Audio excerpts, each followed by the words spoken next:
Well, good morning, everyone. My name's Jonathan Ball. I'm a Chartered Town Planner, and I've been appointed by the Secretary of State to hold the examination into the legal compliance and soundness of the Horsham District Local Plan 2023 to 2040. And the hearing sessions that have been taking place this week are part of that examination. Are you able to hear me throughout the room? Very good. So a couple of housekeeping points first. Can you make sure your phones are switched off, please? And I'll ask the council to tell us about fire escape procedure. Yes, good morning, sir. Thank you. So fire safety, there are no fire drills that are planned during the hearing sessions. So if the alarms do sound, we will need to evacuate the building nearest the nearest fire exits, which is the side of the room. Please follow the Horsham District Council officers to the assembly point, which is located at the benches outside the Wetherspoons pub opposite. In terms of toilet facilities, they are located on the landing by the stairs. With the microphones, please make sure, just so that everyone can be heard, that it's best if you put the microphones directly in front of you when speaking, and you will need to switch them on by pressing the silver buttons in front of you. And when you're finished, please switch them off again, as this preserves battery life. And finally, please make sure that you have your visitor passes visible.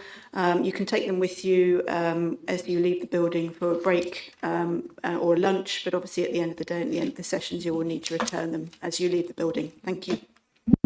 Thank you, Ms. Howe. So now we'll move on to some introductions. And first I'm going to start with the programme officers, both of them sitting here. Kerry Truman is, I think, leading on programme officer work for this examination. Ian is over there. If you have any issues in terms of programming or anything of that sort, talk to them. And now what I'm going to do is I'm going to take introductions from people on the floor. I'm going to start with, we're very fortunate to have you, Mr. Griffith, Andrew Griffith MP. Thank you very much. Good morning, Mr. Poor and officials. First of all, may I thank those that are involved in the preparation of this plan. This is an important endeavour. Some of us have a sense of déjà vu, having been here in December 2024, and the plan is a vital shield and defence for our communities and supports local sustainable plan making. I'll confine my comments to those those policy allocations within the plan that are communities that I represent, Mr. Bohr. My comments will be largely of a general nature, and thank you for your indulgence to speak today as a result of my commitments in Westminster. Thank you very much. And what I'm going to do is, once I've gone through the whole of the opening, I'll come back to you and then you can make your statement. All right. And then Mr. Shadaravian. Yes, good morning, everyone. My name is Paul Shadaravian, KC, acting for the council. Catherine Howe, Head of Strategic Planning, Horsham District Council. Matt Bates, Planning Policy Team Leader, Horsham District Council. Norman Kwan, Senior Neighbour Planning Officer for Horsham District Council. Hal Kleinman, Principal Planner. Then we'll move on to the second row, starting over there. Catherine Durant, Vice Chair, Save West of Irefield. George Sellers, Chair of Planning at Rustford Parish Council. Good morning, Sean Bashforth and Quad representing Our Place Sustainable Developments. Caroline West, Planning and Policy and Infrastructure Team Manager at West Sussex County Council. Eloise Whitty, Senior Planner at West Sussex County Council. I'll stop you there because actually you're both quite difficult to hear. So can you make sure, I'm not just staring you down, I'm talking to everybody else as well. Can you make sure you're close to the mic, please, when you speak? Thank you.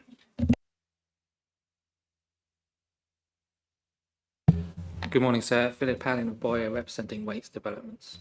Good morning, sir. Mark Barrett, Home Builders Federation. And then third row, who have we got on the third row? Mr. Wood. Yeah, morning, sir. Michael Wood, WSP, representing Homes England. Morning, sir. Daniel Greswell-Nunn of Nexus Planning, representing Berkeley Strategic. Morning, sir. Elizabeth Brigden, Planning Policy Manager at Crawley Borough Council. Morning, sir. Sarah Geedon from Savills, representing Preston Wilson. Morning, sir. Charles Collins from Savills, representing Crest Nicholson and Bellway Homes. Kenty, Barrister from Landmark Chambers, representing Seacombe Homes. It sounds like there's some feedback coming from this microphone, so I'm not sure whether that's something that There is something, isn't there? I'm sure somebody will see to that before it comes to you actually having to speak. Morning, sir. Angela Moore from SLR Consulting, representing Inspired Villages. Thank you. I don't think there's anybody else. So, oh yes, there is. Right. I beg your pardon. It's Andy Taylor from Strathmore Parker, representing Buchanan Trading. Thank you all very much and welcome. Now, I just, for those who haven't been here for the last 2 days, I think most of your faces are familiar, but there are one or two who are not. So I'll explain a little bit about what we're doing. So it's important we're all referring to the same plan, which is the Horsham District Local Plan 2023 to 2040, submitted for examination on 26th of July 2024. And it is being examined under the September 23 version of the framework, and that includes the use of the standard method for calculating the housing requirement that was in place at that time. The examination will look at the legal compliance and soundness of the plan. As regards legal compliance, I consider that's been fully evidenced already. I don't intend to hold hearings into legal compliance. As regards soundness, as you know, September 23 NPPF sets out the tests of soundness. I don't need to go through those. I'll talk a little bit, however, about the role of the hearings. So the hearings are only sort of the tip of the iceberg, really, as far as the examination process is concerned. Much of the work is being undertaken in writing. I've read all the relevant documents, and the written material and the evidence so far has already provided me with a lot of information. So the hearings are selective. They simply focus on matters that I need to know more about. I've sent my written comments on the Council's development management policies to the Council, and you can find that on the website. And that explains why the hearing agendas don't include discussion on a number of the plan's policies. For those of you, again, who've not been here, you'll be aware probably of the background to this examination. The submitted plan didn't identify sufficient housing sites to meet the district's needs owing to Natural England's requirement for water neutrality. That requirement has been lifted, and there's now an opportunity to identify sufficient land to meet the housing needs and to accommodate an amount of unmet need housing need from neighbouring authorities. And that would be likely to require the identification of additional housing sites. So, as you know, this week's hearings have only really covered the headline housing matters, including housing requirement, housing supply, affordable housing today, home for special groups today, and business needs also. But by the time we reach the end of this week, the Council ought to be clear about what modifications are required, but also what additional work is required, and there will be a list of additional tasks at the end. This will set the context for the Council to identify and put forward additional housing sites and propose policy modifications. I must make it very clear that if additional housing allocations are made, that is a matter for the Council, not myself, to identify. It's a matter for the Council to identify that it's the Council's plan. And it's a matter for them to put forward new housing sites, although I will be testing those in writing and potentially some of them anyway through hearings. Once the Council's carried out the necessary work, they'll produce a draft schedule of main modifications. And that will include additional sites and so on. So there will be public consultation on those modifications. I'll consider the results of that consultation. If necessary, I'll hold hearings at that stage. And those hearings might include spatial strategy, site selection, strategic site allocations, and possibly a small number of the housing allocations. I will aim to deal with as much as I can in writing, however. As you will know, I'm also conducting the Mid-Sussex local plan examination, and tomorrow I'll be holding a joint meeting with the two councils to help coordinate the timing of the work. We might flag up in that meeting, or at least discuss what the possible timing of any future hearings might be. So after the consultation period on the main modifications has finished and any necessary hearings have been carried out, I'll consider all the responses, and in due course I'll make a report to Horsham District Council. The report will recommend main modifications that are required to make the plan sound. The council will normally adopt them. If they don't, the plan won't be sound and can't be adopted. So let's move on to talk about the hearings themselves. So on Monday we considered the district's housing requirement, and yesterday we talked about housing land supply, 5-year supply and contingency provision. Both of those discussions, of course, were it wasn't possible within either of those discussions to fix down on specific numbers for the reasons that you will all know, because there's a substantial amount of work still to be done. So today I'm going to consider the plan's ability to deliver homes for all the community, and this afternoon I'll look at the plan's provisions for business and industrial development. Friday, as I said, I'm having a programme meeting. I've carried out some unaccompanied visits already. I'll be carrying out more during the course of the examination. Has everybody got a copy of today's agenda? Good. So first of all, thank you all, council and everybody else, for all the evidence you've submitted, the topic papers and the hearing statements. So in terms of the way the hearings will work, first of all today, and we're very fortunate to have him here, we'll hear Mr. Andrew Griffith MP. He will speak for a few minutes on the plan. Then I'll move to the agenda items, and I'll go through each point on the agenda and invite people to contribute to the discussion. I'll lead the hearing and ask the questions. The responses should be directed to me. And the purpose of it is for me to gain the information I need. If you want to speak, because of the way the room is laid out, it's not that easy for me to see names 2 or 3 rows back. So can you make sure you hold your nameplate up if you want to speak?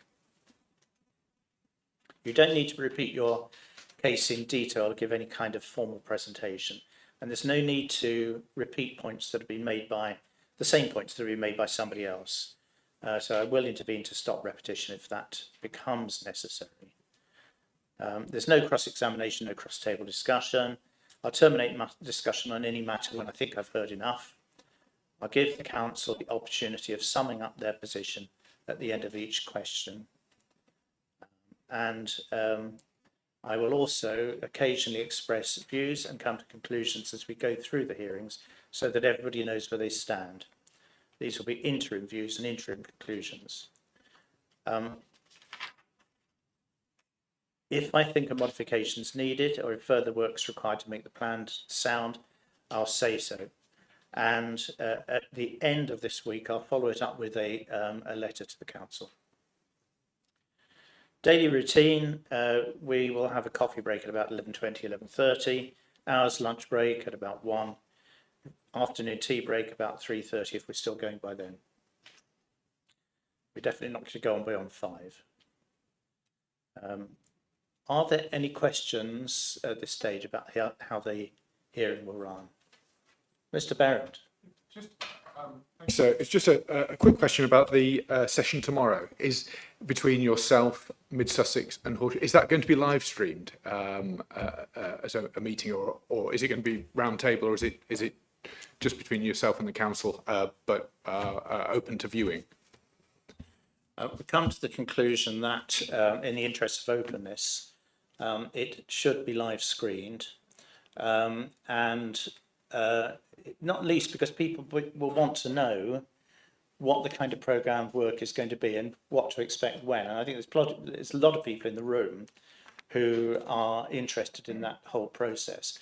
You don't need to be here. You can watch it from your computer wherever you happen to be. That's great. So I just wanted to clarify really that it was a public meeting in terms of Yes, it is. in terms of examination. And the other just the second point is that the as part of the earlier sessions you mentioned about the council going away and looking at work in terms of the number of homes it could meet, a proportion of homes from the south coast area. Are you going to, is that piece of work going to be made available for consultation as part of the examination, or I was just wondering if you had any views yet in terms of what you saw in terms of that piece of work, and whether it would be something we would be consulting on as part of the examination? Right. Without asking the council, I can tell you that yes, it will be an examination document. It will be public. It's very likely that it will be considered under the heading of the spatial strategy when we come to do the spatial strategy hearings. Looking at the council here, do you disagree? You don't disagree? No. That's what we're looking at. Does that answer your question? It does. Thank you. Excellent. Anybody else got any questions at this stage? Good. Then, Mr. Griffith, I'll ask you to make your statement. Thank you very much, Mr. Bohr. Very clear. As I say, I'm Andrew Griffith. I'm the Member of Parliament for Arundel and South Downs, which is one of the two constituencies in which Horsham Borough Council's plan sits. Look, we're operating within a parameter and a set of frameworks laid down by Parliament, so we and you don't have the full freedom to make the decisions that might be in the best interests. I've been a Member of Parliament for 6 years, and I believe I'm on the 8th iteration of the planning framework and housing targets. That's not on anyone in this room, but it does ultimately fall to us to make site selections that sit within the plan making process. I have concerns that I've represented in writing on allocations HA5, HA9, HA13, HA16, HA17, HA18, HA19 and HA21, all of which sit within the communities. I associate myself both with the remarks of parish councils and in particular the support which is there in the National Planning Policy Framework for plans wherever possible to take into account the neighbourhood plans which have been put forward by communities. The one thing that every National Planning Policy Framework that has existed during my tenure talks about is the need to build sustainable communities. I would also like to talk preemptively about any additional allocations for the community of Henfield. There are currently speculative applications in aggregate for potentially over 1,200 dwellings in a community which, if you deign to visit it as part of your site visits, I know they would be very happy to host you. You will find, for example, a high street that is impeded to two-way traffic for most of the road, a GP surgery that is already overloaded, regular issues about flooding and potential sewerage, and all of the other things that would undermine sustainable communities. We know as a piece of context that Sussex, West Sussex in particular, is taking far more than its fair share as a function of the standard formula. In the 2024 period, as a result derived from ONS and MHCLG statistics, West Sussex commenced around 2,000 housing starts. Greater London commenced in the same period about 4,000 housing starts. But of course, Greater London has 10 times the population. So the rate of building development in West Sussex is around 5 times faster than that in Greater London. That is a piece of context. I understand that doesn't speak directly to the plan, but is an important piece of context as to the deliverability of sites, because communities are at their wits' end and will do all that they can to impede additional developments were you to make main modifications to do that. When I last spoke, I sought main modifications to sites that were in the plan, many of which, such as Glebe Farm in Stenning, another inappropriate level of development, has now come forward and been consented. So that ship has sailed, but it is deleterious and a piece of important context if you hear representations to add additional developments in this plan. It is imperative that we have a plan. Communities have been left unshielded for too long. There have been process failures and weakness. A large part of that was the failure of the original plan and this plan to identify proper development in brownfield sites and in urban areas, which would be more deliverable were more work to be done up front in identifying those sites rather than a laissez-faire approach that simply invites developers to put forward sites. I don't in any way demonise developers, they're responding to the system in which they operate, but it's incumbent on Horsham Borough District Council to do those hard yards of identifying the sites. Here in Horsham, gentle densification, former industrial units, commercial to residential developments, railway sidings that can be brought into use, public land that has the potential for development. And I would urge all parties, as they seek to complete this plan-making process, potentially to look at additional sites in response to the government mandates and the national formula, to focus their attention on there, rather than the overdeveloped rural areas where they have put forward neighbourhood plans, which improves the deliverability, where sites that have been put forward with neighbourhood consent and support have been put forward, but those sites beyond those neighbourhood plans will be very strongly resisted. I think in the interest of time, I'm very happy to confine my general remarks to that, Mr. Ball. I'm happy to take questions. I have made written representations about the plan and the sites. And as I say, I'm also here representing parish councils who've made their own representations. Thank you very much, Mr. Griffith. Would you like to turn your mic off? Thank you. Many of the points that you've raised, which are about the balance between brownfield and greenfield, and the issue of additional housing sites, will be considered later on in the examination process. The timing of which I don't know until we've had the meeting. But yes, there will be for sure an opportunity to consider that the kind of balance you're talking about, the spatial strategy and the balance, the opportunities for brownfield development as opposed to greenfield. So those are things that we have to look at those anyway, because obviously the requirements of the National Planning Policy Framework. I don't have any specific questions for you, but I thank you for your contribution at this stage. And as I said, much of the material that many of the concerns that you've raised are going to come up again later on in the examination process. So thank you. Not at all. Thank you very much. Is there anything else to raise before we go on to considering matter 3? All right. Then matter 3 is to do with the general housing needs of different parts of the community. And the council have kindly produced a housing needs topic paper and a separate paper on gypsy and traveller provision. We've also got the SHLA and various other strategic housing market assessment and the material that was produced by Aspinall Verdi as well on viability. So I've read all that, and it's been very helpful. I want to start straight off with affordable housing and affordable housing need. I will give the council the opportunity, I think, of leading off on this. Just one or 2 points that I want you to hit on, all right? So one is justification for seeking higher affordable housing on some types of site compared with others. For example, 45% on non-strategic greenfield sites.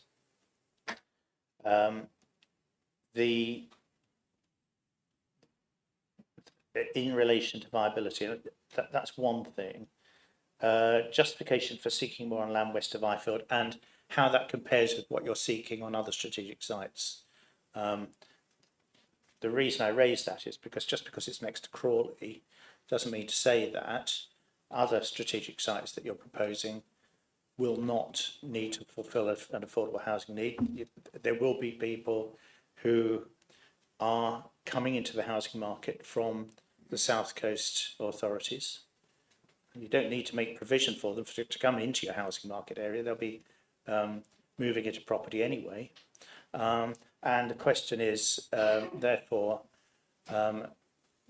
whether that additional, I think it's 10%, isn't it? Sorry, it's 5%, isn't it? 5% on land west of Ifield is justified, or indeed whether the 35% is justified on the other sites as opposed to 40%. I think the C2 point, I think, has been answered because you're proposing modifications, but there may be people here who want to talk to that particular point.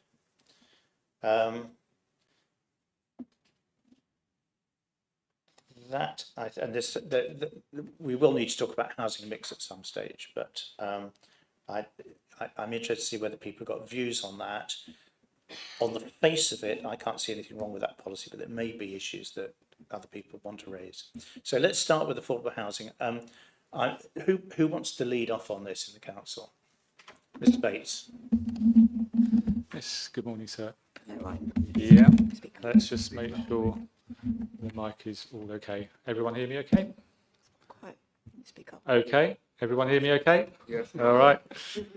First time I've spoken, so I'll try and make my voice the right volume. So just to introduce for the council, the plan's policies on housing to meet the needs of the communities is built on the objective of providing a range of housing developments across the district, delivering a range of house sizes and types to meet the needs of young people, families and older people, and provide a range of affordable housing to meet the needs of the district. As our topic paper, HDC JB07 explains, there is a high need for more affordable housing in the district. This is a consequence of high house prices and rents. Details of all this is set out in the Social Rented and First Home Study published in 2022, which is document H10 in the Evidence Library, and that is itself an update essentially to the SHMA prepared jointly with the North and West Sussex authorities in 2019. Given the high need, the council has proposed to increase its affordable housing requirement for some types of development. The figures arrived at have been taken from the recommendations of the viability assessment document H12 in the library. I would stress that the viability evidence supporting the plan's policies is currently being reviewed to ensure that the requirements remain deliverable given changes that have occurred since the last study was done. The council has also set out policies to seek a good range of dwelling types, tenures and sizes in line with current emerging national policy, but actually I think that is something you're coming on to later on, so I'll maybe stop there as we're dealing with affordable housing. Thank you. Yeah, so I think just picking up some of your other points that you'd raised, sir, in terms of the viability, I'll pick that up first of all. Obviously, the key point really, I think, is that obviously with the distinction between strategic scale sites and the greenfield site, the smaller greenfield sites, the main view there is that obviously and obviously this is what is coming out through the viability assessment work that we've done to date, is obviously there are a different sort of level of infrastructure provision that is required. So in effect, if you're looking at a smaller greenfield scale, non-strategic scale site, certainly within Horsham district, effectively there's a degree of sort of plug and go. They're a fairly simple site. You can gain the access, you can put the housing in. There are no sort of other considerations, broadly speaking, that are required. Whereas obviously with greenfield, with the significant greenfield sites, the larger scale, obviously what we are looking at is the need to put in, very significant infrastructure. That might be schools, road upgrades, and clearly that will have an impact on the viability, and that's why we have that difference. And obviously that's, in our view, is what has been borne out through the viability work to date. Clearly, as my colleague has said, we are looking at reviewing that. And then obviously in terms of the sort of the points you've raised around land west of Ifield and the distinction, I know that Homes England are in the room and obviously presumably will wish to speak. But I mean, our view is that, there is a distinction in that obviously if we're providing housing immediately to the west of that that location.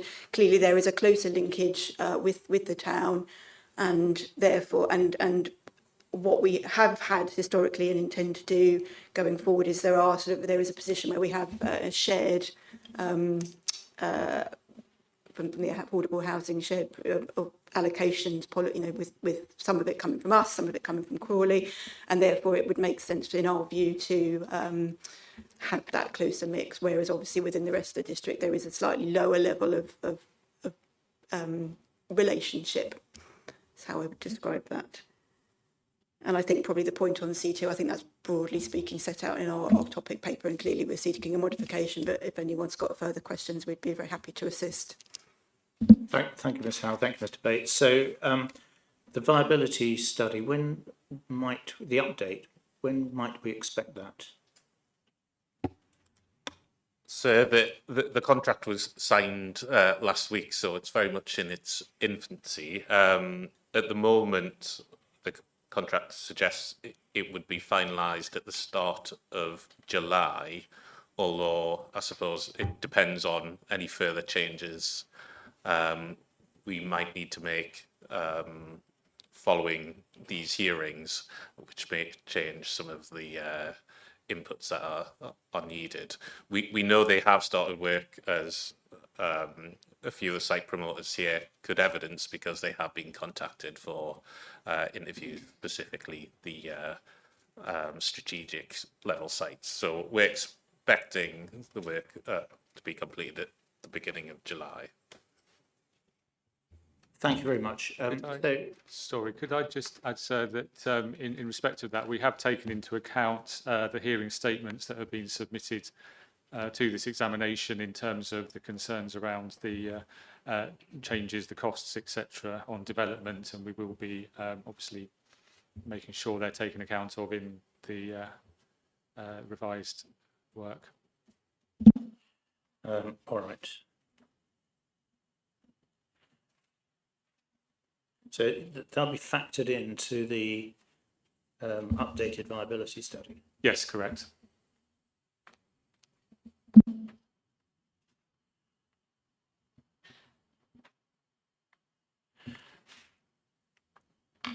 Yes, so the other question I did have was, I think you alluded to working with Crawley on the affordable housing element of land west of Highfield in particular. Does that extend to things like nomination rights then?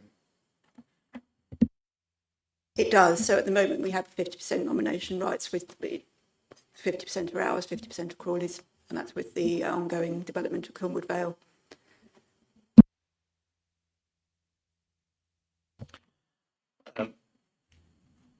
The issue of the level of affordable housing you seek on individual sites, obviously that could be influenced by what comes out of the viability study. But so what I'm going to deal with today, really, I'm just flagging up issues because you're going to have to address them anyway. One of those is deliverability. So one of my concerns is that even on greenfield non-strategic sites, there'll be considerable variations in the ability to get development onto them. Some will be relatively easy, access will be easy, they'll tie into a community well and so on. Some of them may require quite a bit more work, quite a bit more infrastructure, but because of the position that the council is in terms of housing provision, you do need to have regard to the issue of deliverability across the board. It's all very well saying, yeah, we can go for 45%, because that's what our viability study tells us, but I think that masks a range of different types of site. So that's something that I would ask you to take into account. I'm going to stop speaking there, and I'm looking around the room to see if anybody wants to talk. I should say that in terms of the agenda, I'm more or less taking A as read. That is the identified level of affordable housing need. I'm not sure that that's in dispute from anybody. I think it's recognised there's a substantial level of affordable housing need. I'm looking around the room to see if anybody wants to speak to that. Mr. Berend.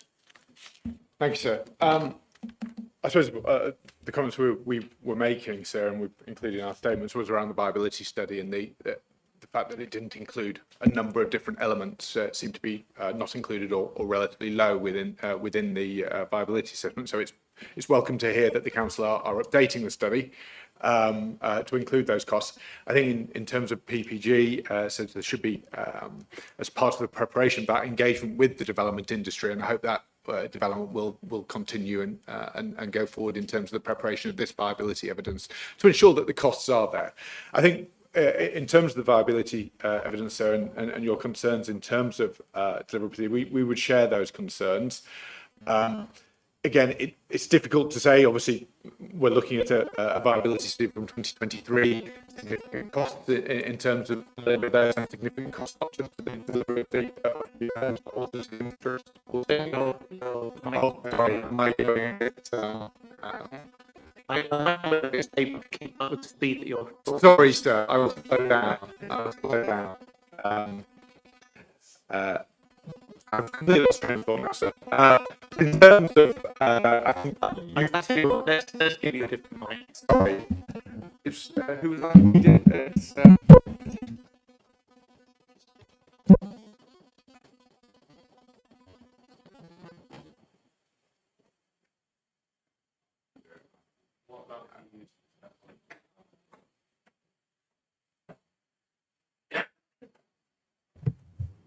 Thank you, sir. In terms of the concerns we've raised in terms of the capacity of sites and those sites of the 45% to deliver 45% affordable housing is marginal in some cases. I think you've alluded to that, and I think it's welcome that the council are doing that, and we hope as part of the preparation of that new viability evidence that they will have engagement with developers locally to ensure that those costs are accurate and reflect the costs of developing homes in the area. My only other point really was with regard to older persons accommodation, retirement accommodation, that's C3. I believe the viability evidence suggests in terms of paragraph 9.3 that on greenfield sites 30% provision for retirement accommodation is the likely case, but the policy 42 suggests that retirement accommodation would need to follow the requirements of policy 39 in terms of affordable housing. So again, so it's looking at that evidence and making sure that the policy in the local plan reflects that evidence, recognising the council have changed it in terms of C2, but in terms of C3 older people's accommodation, there are also viability challenges on those, both in terms of greenfield sites and in terms of PDL sites. So it was just to raise that point. Thank you. Thank you, Mr. Berend. Yeah, the other thing I wanted to, again, this is flagging up with the council, is the compatibility of seeking affordable housing for managed products. So when it comes to the provision of older people's communities, for example, the straightforward the table of mix that might derive from the SHMA and the desire to provide affordable housing on sites such as that might not actually work. And that's something else that I'm interested in the council looking at. So there's a couple of things there. It's some of these are managed products and are older people's communities, therefore have a different mix, have a different management regime, and may or may not be capable of being capable of accommodating affordable housing in the conventional way. So I'm flagging that one up too. So is there anyone? Right, good. Mr. Sallows. Thank you, sir. In relation to this, I'd like to begin by correcting a mistake in a statement I made on on Tuesday where I implied that there was no unmet housing need for the area. That was and I apologise, an error on my part and my wording. And what I'd meant to say was that there was no increasing need for no increasing unmet need in the area. And I think that might have affected your response as well. It's Russell Parish Council clearly acknowledge that there is an unmet need in the area. What we're questioning is the fact that that unmet need isn't increasing. So all of the key indicators suggest that that hasn't been increasing over recent years, and that suggesting the government figures that are suggesting that we doubled the building rate for the area are clearly out of kilter with the reality of what's happening and what the real need is. And our argument is that the rate of where there is a clear unmet need is in social housing, and this is best indicated by the increase in rents for the area, which are outstripping inflation. And you suggested yesterday that the affordable housing might be better met by increasing the overall house numbers rather than increasing the percentage. And that's a valid statement in a balanced market area, but where we're in an area where the overall market, according to the indicators, isn't increasing, but the unmet need, according to the social and affordable unmet need, is clearly increasing by the indicators, then we should be looking for a greater percentage of affordable housing within those housing numbers. I think that's, and one other point while I'm here is that you suggested that deliverability was the question, and there will be, I think, extreme cases where there are constraints on sites that lead to financial constraints that lead to a deliverability issue. But I think that those are exceptional rather than anything. We have a site that's just been come forward in Rusper, where we have 43 houses on a mixed green and brownfield site that is going to provide 100% affordable housing. So, you know, the number, and this is a commercial site. It's not they're not looking for any special treatment here. So I think that, you know, we have to view the deliverability in very careful eyes against the reality of what can be achieved. Thank you. Thank you, Mr. Sellers. Mr. Bashford. Thank you, sir. Just picking up on deliverability, and it's something you've highlighted, which I completely agree with. Clearly, if the constraints, which include affordable housing, are set too high, sites don't get delivered, and that's something that's very clear at the moment in terms of what's happening in London. As you'll be aware, or a number of us will be aware, government and the Mayor of London's just introduced a temporary reduction in the amount of affordable housing to 20% from 35% as a headline. So clearly that is a constraint in terms of that deliverability. If you don't get houses delivered, you don't get affordable houses or housing generally to meet a need. So clearly very important as a point.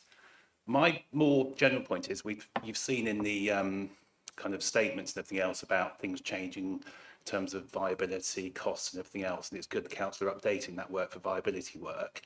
I think it's important, though, that the policies themselves do have flexibility, because we'll get an updated position in July with the council's viability at that point. But as we know, particularly over the last few years, things have changed quite significantly, and they will continue to change in terms of viability. So that will set a benchmark. But it's important that the policy itself does include flexibility. If you read the policy at the moment, I don't know if it's quite nice to be able to talk about policies in the kind of examination, but if you look at Strategic Policy 39, the actual caveats in that and part 2 of it, I don't know if it's worth bringing up, sir. It's on page 100 and PDF 142 and 141 of the submission. So what you find in a lot of local plans is that they set a headline sort of percentage, as these do, and you know, that viability work and updates the local plan will review whether the 45, the 30s, and the 40% you've just been discussing are the right thing. But currently, the way it's formulated in the current local plan is, if you look in part 2 of it, there's no flexibility, if you like, to look at those percentages.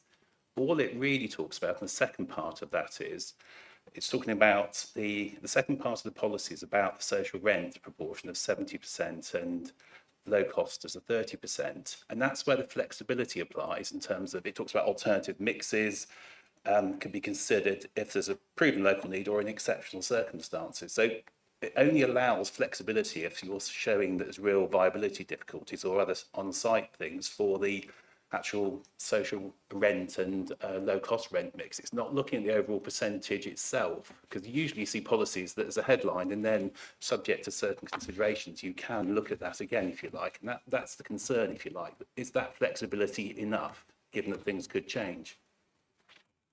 That raises an interesting point, Mr. Bashford, which is to do with this idea that once a site is allocated in a plan, it is considered viable. We need to bear that one in mind.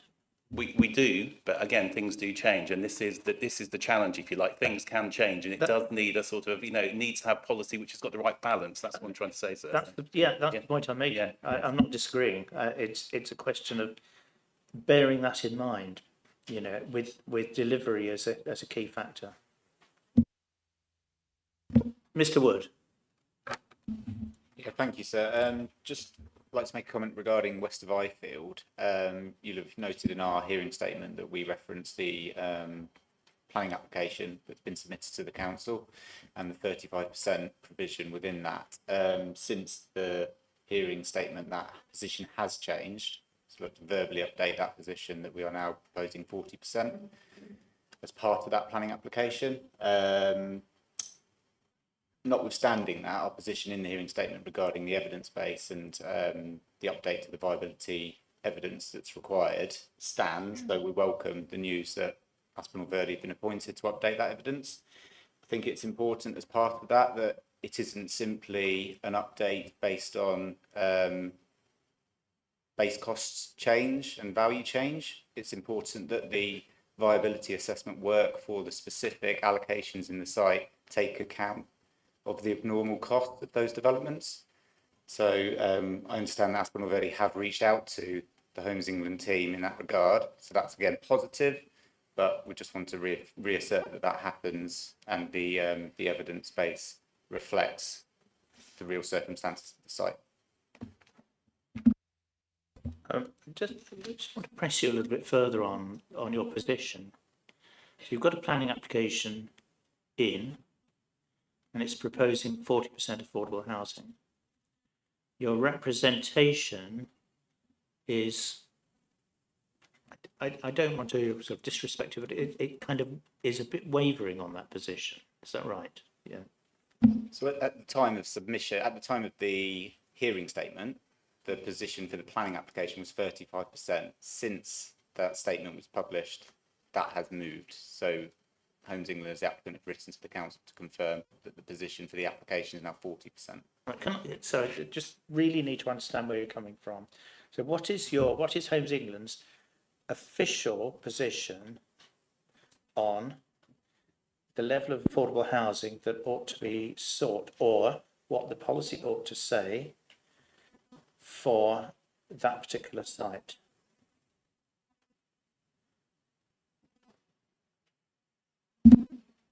Hello, sir. I'm Charlotte O'Mahony from Homes England.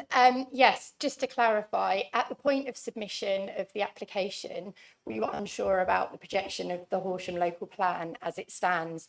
So as a government agency, we had to look to the local plan with the uncertainty of the future. And the application was submitted with proposing the policy compliant level of 35%. Given the passage of time and where we are now, we've been working hard with the council. We have more certainty on costs. We have more certainty on Section 106 considerations. And so we wrote to the council just before Easter confirming that we would be meeting the 40%. So that is your position, that That is our position. you will be able to meet the 40%? Yes, correct. Okay, all right. No, that's helpful. Thank you.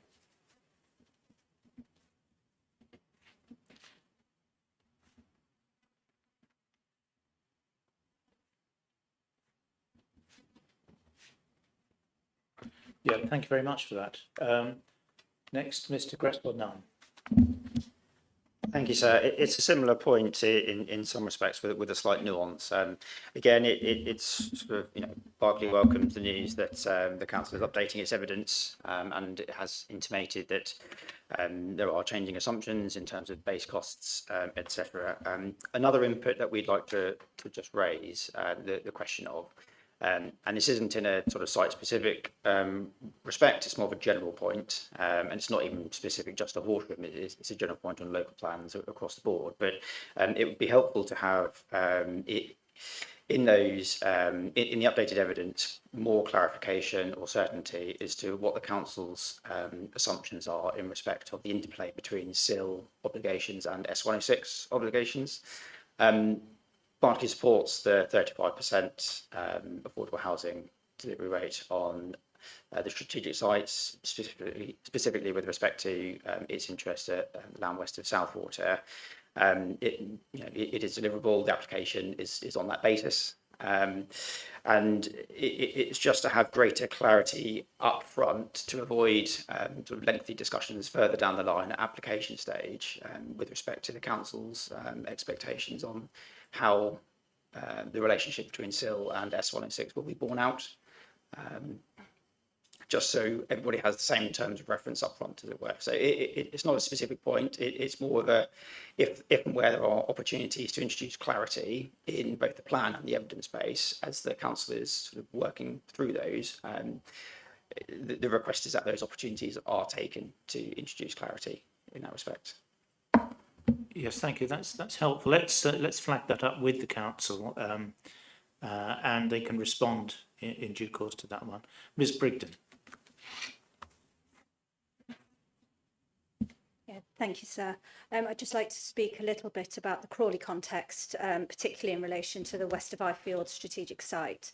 So, as set out in the Crawley Borough Council hearing statement for this particular matter, Crawley has a very high affordable housing need. It is almost the same as its overall standard method housing need. So it's 739 dwellings per year out of 755 dwellings per year. The Crawley Borough Local Plan sets a requirement of 40% affordable housing from all residential developments outside of the Crawley town centre.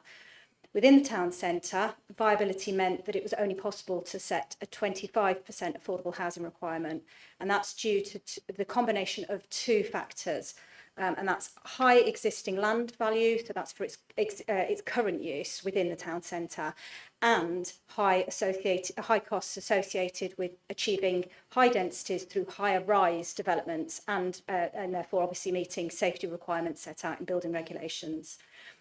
Outside the town centre, within the borough and immediately on the boundaries outside the borough's administrative boundaries, high densities were viable, and especially greenfield sites on a range of sizes, including those strategic sites with infrastructure provision, and they were considered viable at 40%, even with Crawley's community infrastructure levy requirements. Obviously, acknowledging the date of the Crawley viability study, we would obviously welcome the update to the Horsham viability study, and the council's happy to work with Horsham District Council if that's needed as well as part of that. But what it means is that only about 14% of Crawley's affordable housing need will actually be met within the borough over the plan period. That's 107 dwellings per year compared to the full need, which was identified by the Strategic Housing Market Assessment, 739 dwellings. The joint SHMA, which is Horsham's evidence document H01, recommends developments in locations at Crawley, i.e. adjacent or close to the borough's administrative boundaries, should have regard to the housing needs of Crawley, including both affordable housing need and the mix of homes. The statement of common ground between Crawley and Horsham councils confirms this agreement between the two councils. That's document reference DC04. And this reflects the acknowledgement, particularly that affordable housing provision can only be met within sites close to the borough's administrative boundaries, where it is possible for the councils to share the nomination rights that Ms Howe mentioned earlier. I just wanted to raise that it should be noted Forge Wood, which is the new neighbourhood under development within Crawley's boundaries, is coming forward successfully with 40% affordable housing. That's been built out over a wide range of economic cycles, and that's alongside all the other infrastructure services and facilities necessary for a strategic urban extension. And in Crawley's experience, where market delivery has been slow due to economic cycles, it's actually been the affordable housing which has been delivered and maintained, and maintaining a continued level of housing delivery for the borough due to the certainty of the provider being there. So on this basis, I'd just like to confirm that Crawley Borough Council strongly supports the 40% affordable housing requirement within the Horsham District Local Plan for the West of Ifield site. Thank you. Thank you very much. Next, Ms Buden. Thank you, sir. My points relate more to the 45% requirement on the non-strategic greenfield sites. I mean, I don't think anybody's disputing that delivery of affordable housing is clearly important to delivering sustainable communities, but the introduction of a higher 45% requirement on non-strategic greenfield sites, I think the fear is that it risks discouraging landowners to release their land, so ultimately reducing the number of non-strategic greenfield sites coming forward. And that's in the face of significant unmet needs, as we discussed yesterday. We also discussed yesterday that smaller non-strategic sites are fundamental to achieving a rolling 5-year housing land supply. So developments are experiencing increased pressures, some of which have been picked up on other points, and policy requirements. Others have raised SIL, infrastructure requirements, BNG, as well as evolving sustainability requirements. These don't take account of any abnormal site costs either. So it is encouraging to hear that the council are reviewing their viability evidence in line with paragraph 32 of the NPPF, as this obviously requires up-to-date evidence to take account of relevant market conditions. I think our case is that a lower percentage which actually encourage more sites to come forward to bolster the council's 5-year housing land supply. And that would obviously meet affordable housing need on the basis that it is better to have, I would say, a lower percentage of a greater number of sites than 45% of very few.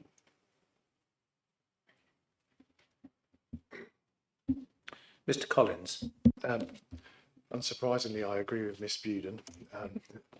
So a lot of my points have already been covered. So just countering through, in theory, 35% is achievable on Band East to Billingshurst, and that is supported, but obviously it's subject to the viability appraisal update. So I won't repeat the other points made in broad support of what the HBF said in their statement in respect to the factors which are leading to a requirement for a viability appraisal update, and I can confirm that Creston Bower have been contacted by the consultants and will arrange a meeting with them shortly to provide our input to that. We will update the council infrastructure levy because I think that's relevant as a viability, but certain sites did, certain ones aren't. Yeah, I think we're losing you as well, so if you can grab another mic. Shall I use the other side? Because Sarah, yours was working, wasn't it? Try that one. Yeah. So I was making the point about community infrastructure levy, so you'll be aware certain sites are 0 rated, yeah, certain sites aren't. So is there a review planned in the future post implementation of the plan? And then through you, sir, also I would assume the main modifications as proposed in document SD 14A are well, sorry, there's a question for you really. I would assume those are, as they're in response to your original queries, those are in inverted commas acceptable, because I think that's important for the viability consultant to use those policy inputs, because obviously there were changes to biodiversity net gain, changes to climate change policy, etc. So I would assume the new evidence would be based on the plan as proposed to be modified. So some clarity on that I think would help us all. Thank you, sir. Raise that with the council in due course. I'll give them the opportunity to respond. Mr Mackenzie. Thank you, sir. I've got 3 points. The first is that the evidence on affordable housing need itself is old. It dates from 2019. That was before the water neutrality constraints significantly affected the supply of affordable housing during the constrained years. And that therefore directly undermined the assumptions that were being made in 2019 about the level of rolling affordable housing supply that would be delivered in future years to meet the need. It's also the case that the previous round of strategic sites in the district have delivered far less than a policy compliant level of affordable housing. It's been closer to 15 to 20%. And so again, essentially two of the fundamental assumptions made in 2019 about the level of future supply of affordable housing in the district have been undermined. It's obviously important that the plan needs to be based on an up-to-date and robust evidential foundation in respect of affordable housing need, because without that, it's genuinely unclear what proportion of true affordable housing need the plan will meet. And the reason why that's really important is because if the gross need, the gross unmet need has gone up, it's important to understand the extent to which it's gone up, because that will necessarily inform decisions that the council has to make about the quantum of affordable housing and market housing which will cross-subsidise the delivery of affordable housing that can be accommodated in the context of applying the presumption in favour of sustainable development, because plainly the delivery of affordable housing is a major benefit. So on the first point, it would just be helpful to understand if this part of the evidence base is proposed to be updated. The second point, sir, is in relation to care products, and it's to echo a point that you made, sir, which is that care facilities involve the management and delivery of clinical products, which obviously are not just linked to land value. And so the requirement for affordable housing to be provided at facilities which provide clinical care do give rise to complex management issues, and there is a need for flexibility in the requirement for affordable housing that can be secured from those schemes. And so we, in our Matter 3 statement, have proposed a tweak to Policy 39, paragraph 1D, that we suggest would provide that flexibility. And I'm sure you've seen it, so I won't take you to it. But it essentially calls for or permits a bespoke approach to be negotiated on a site-by-site, scheme-by-scheme basis, as opposed to the one-size-fits-all approach, which is currently set out in paragraph 1D of Policy 39. The final point, sir, is in relation to build to rent. And paragraph 1E of Policy 39 seeks a affordable housing provision of 40%. And it's simply not clear why 40% is thought to be viable in relation to build to rent products, because the conclusion of the viability appraisal is that 35% would be viable for non-build to rent, but the actual product is the same. It's a house. So albeit that build to rent is then channeled into a different marketing or ownership structure, in terms of viability, it's not clear why 40% is required by paragraph 1E, of Policy 39, because that's 5% higher than the requirement 35% for non-build to rent. Thank you, sir. Thank you. These are all questions that can go back to the council. Ms. Moore. Thank you, sir. Speaking on behalf of my client Inspired Villages, so in relation to affordable housing and care use as well, just to echo some of the points that have just been made, we acknowledge that there has been main mods in relation to Policy 39 and associated modifications in relation to Policy 42 that excludes the requirement for extra care provision to provide affordable housing use. But this omits other products that are prevalent in the industry, and there's a whole array of other products that follow the same financial model and the same viability constraints. So as has been echoed by others, we would call for clarification from the council on exactly what is meant by extra care in terms of that modification, and to potentially go even further to look to exclude any product that falls within a planning use class C2 from the affordable housing requirements. Thank you. We're going to have a conversation about this with the council. Ms. Durrant. Save West of Ifield, thank you, sir. Save West of Ifield welcome Homes England's updated position on affordable housing units at the West of Ifield site. But we would also note that the total number of affordable units may be less than we might suppose.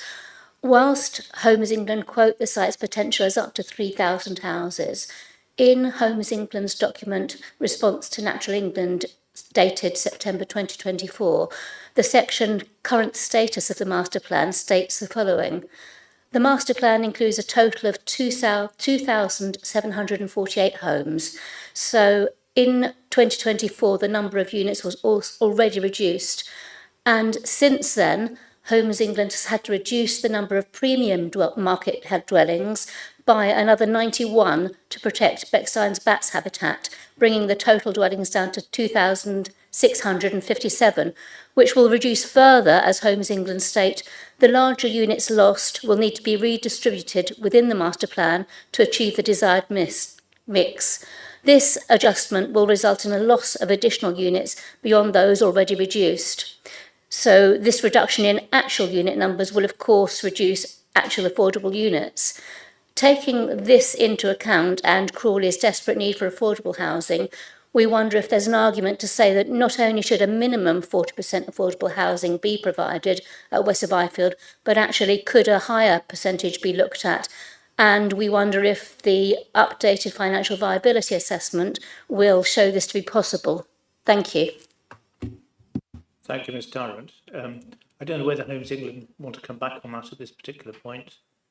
Just to clarify the point about the reduction in capacity, the application is an outline, and where some units have been moved or proposed development has been moved to allow for the BATs that were referenced, there's opportunity to intensify residential uses on other parts of the site. So the application is for approximately 3,000 homes, and it remains so.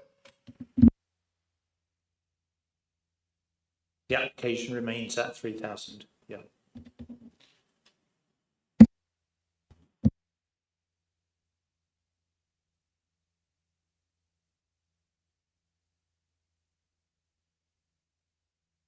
There are a number of points that arose from that discussion, and what I'm going to do is I'm going to list them, and then if I've missed any, somebody will flag up that any that I've missed, and then we're going to take a break, and I'll give the council the opportunity of coming back on.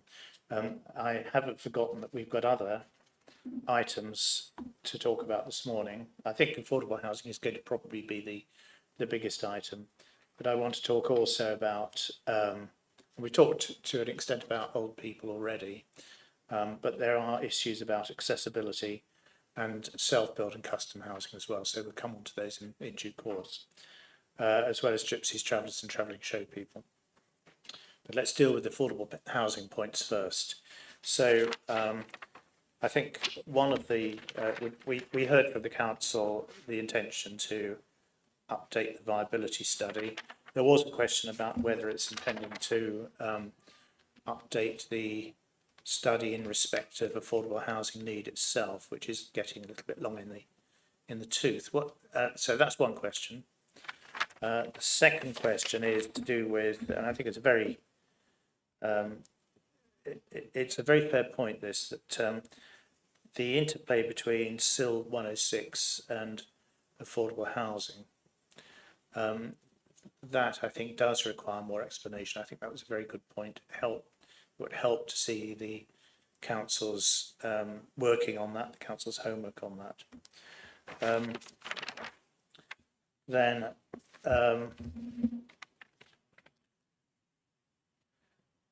the issue about different types of housing product for older people, for want of a better phrase, and how that works in terms of management. Something I raised right at the start. I think I'd like a response from the council on that. And also the issue of the differential between build to rent and non-build to rent was raised as well.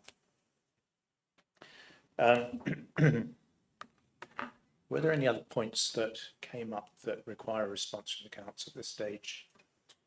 Mr. Collins. So it was just about the main modifications, sir. Whether or not the viability work will be based on that new policy framework. Yes. Will the viability work be based on? It would make sense if it was. All right. Anything else that I missed, Mr. Sallows?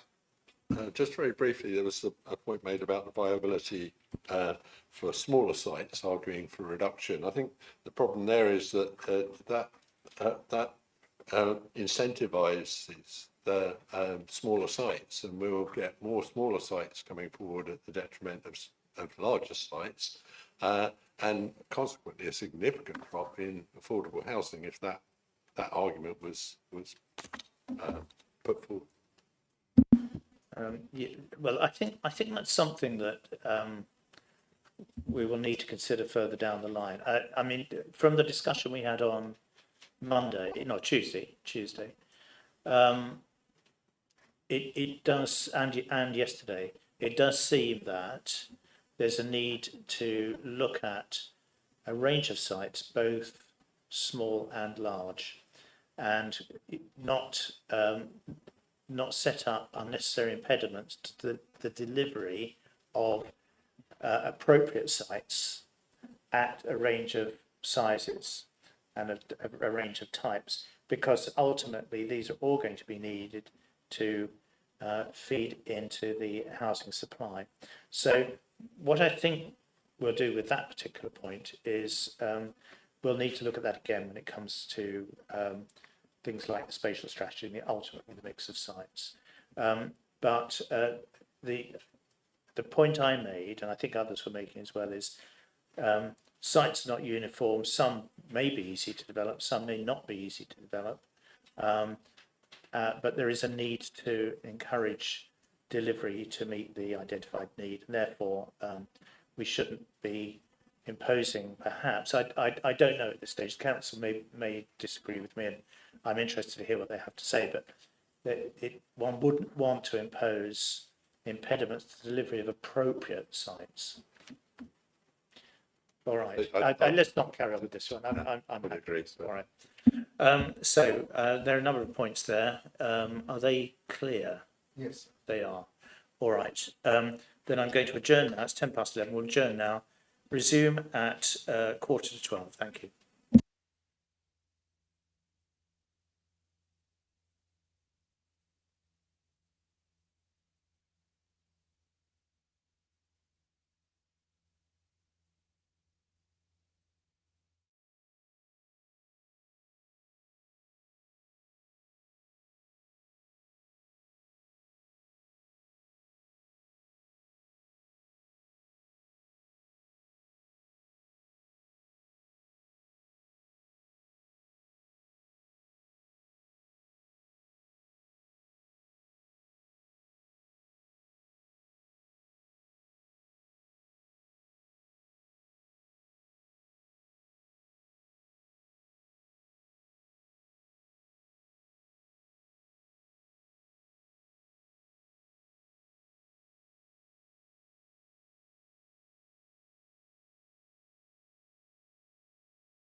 The hearing's resumed.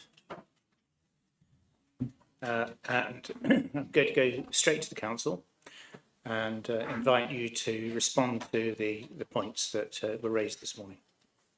Thank you, sir. Just before I commence, just a minor point of housekeeping. I think there's been a bit of feedback on the microphones. I think the advice is just if we can try and keep our electronic devices as far away from it when we're speaking, that might help. So I just thought I would come in on that point. Well, we should really have our electronic devices off, as I said earlier, rather than on silent, because if they're on silent, they're still doing things. Thank you. Sorry, I will then proceed with the responses to the question. So this is a bit of a triple act. I'm going to pass down the line, but I will start off with the first point around the affordable housing study. So there's a couple of points really. I think it was referred to, there was a study in 2019. That is true. It was updated in 2022. Our view is that it is sufficient for the purposes of this examination, and clearly we are looking to review and update that document as part of the new local plan review that will be commencing this year. But obviously, if we were to do that now, it would introduce significant delay. And certainly, I think we are all aligned around the room that obviously we have significant affordable housing needs. And frankly, the outcome of that revised study, whilst it might change the numbers slightly one way or another, it isn't going to change the fact that there is a need that we need to accommodate, and is therefore appropriate for us to carry on with what we have. I will now pass to my colleague, Tal Kleiman, the second. Yes, I'll answer the second and the fourth points as well, sir. So your second question related to whether sale in Section 106 has been taken into account within our work, and yes, it has. Our viability study looked at our existing sale rate, which is in existence, as well as specific infrastructure requirements needed on those strategic sites. And again, as I don't want to be a broken record there, when the study is updated, it again will operate in that same way. So we think it is robust, but again, if changes are necessary, we will make it. The point is that it's an evidence-led position. And the same is true with your fourth point, sir, on build to rent. Our viability studies specifically looked at that, and the 40% rate on greenfield sites for build to rent products matches that of our evidence. But again, sir, we will review and we will reflect what the evidence comes back with, sir.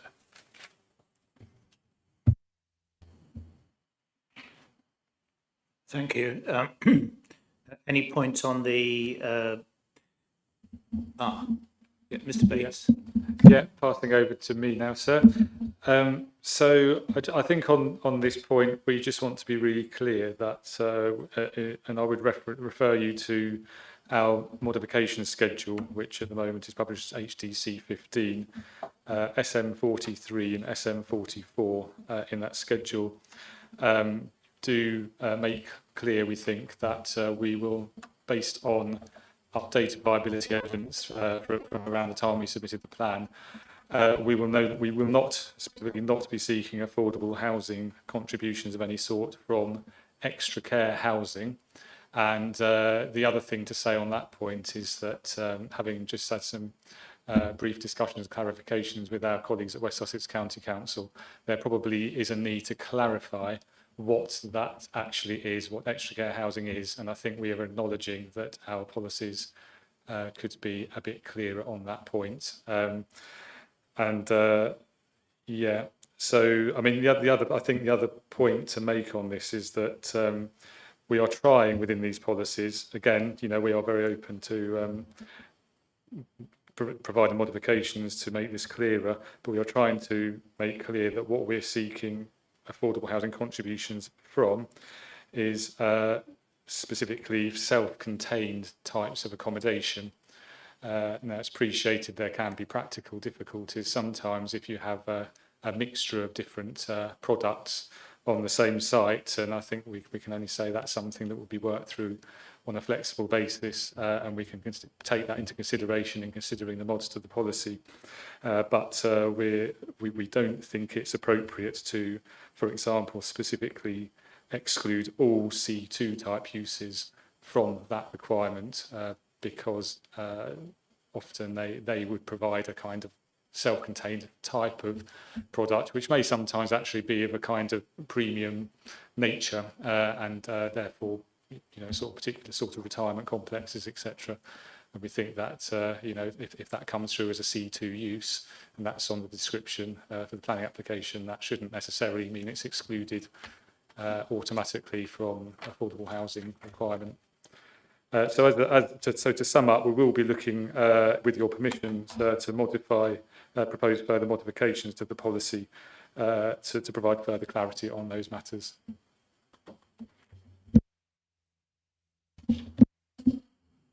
I should say also, sir, that the viability work, the new viability work or its review, will be based on material matters arising from the modifications as proposed.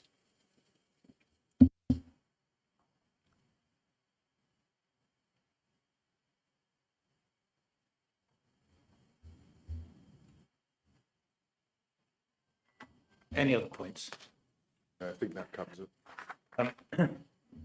So I think much depends on what comes out of the viability study. I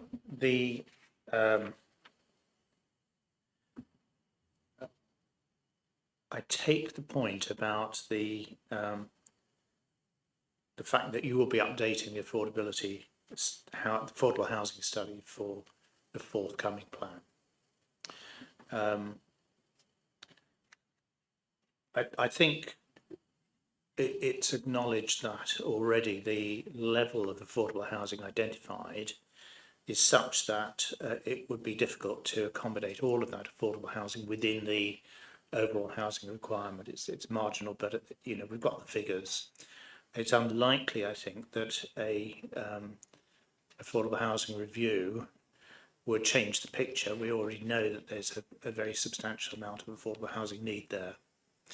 And in my mind, because I recognise the potential for delay in having to redo that,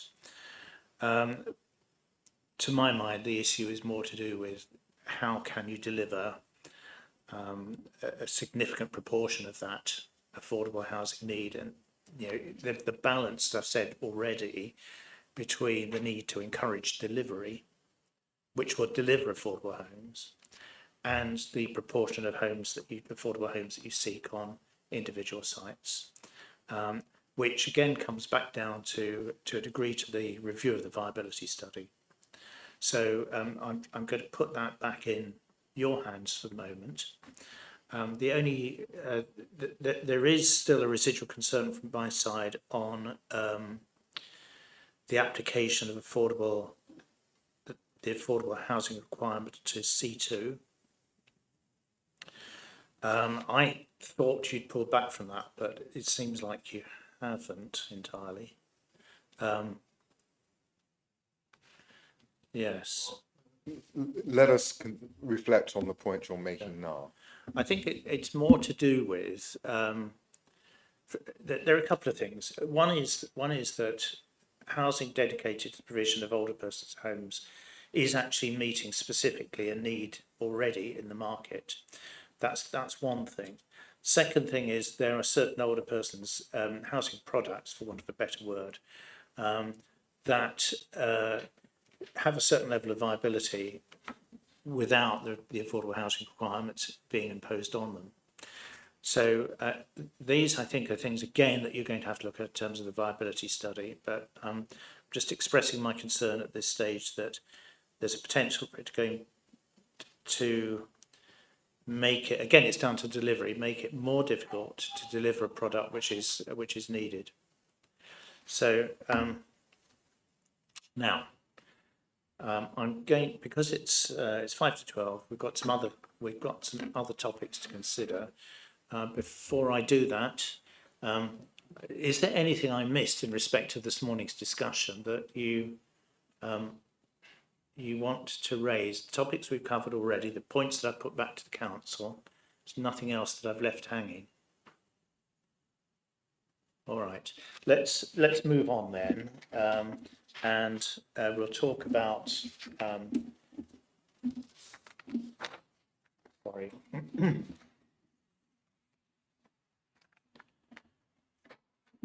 We've dealt with the level of affordable housing need. We've dealt with the proportion of affordable housing sought from each site.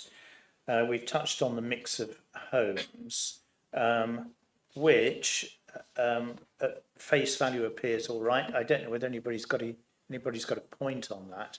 I think there was the table is included in the explanatory text rather than in the policy, I think, for housing mix.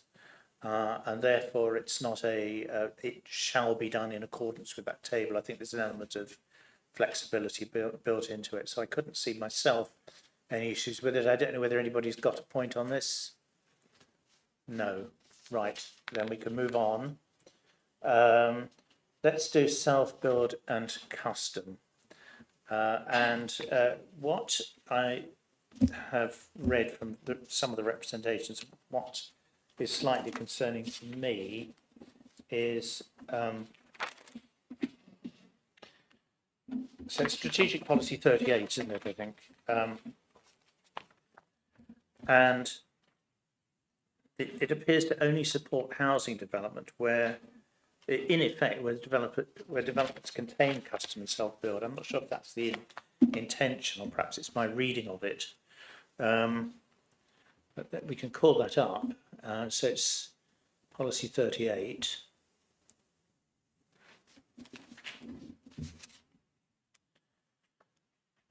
And item 3 says residential developments will be supported where homes are provided as either self-build or custom-build service plots in accordance with the latest demand on self and custom-build register.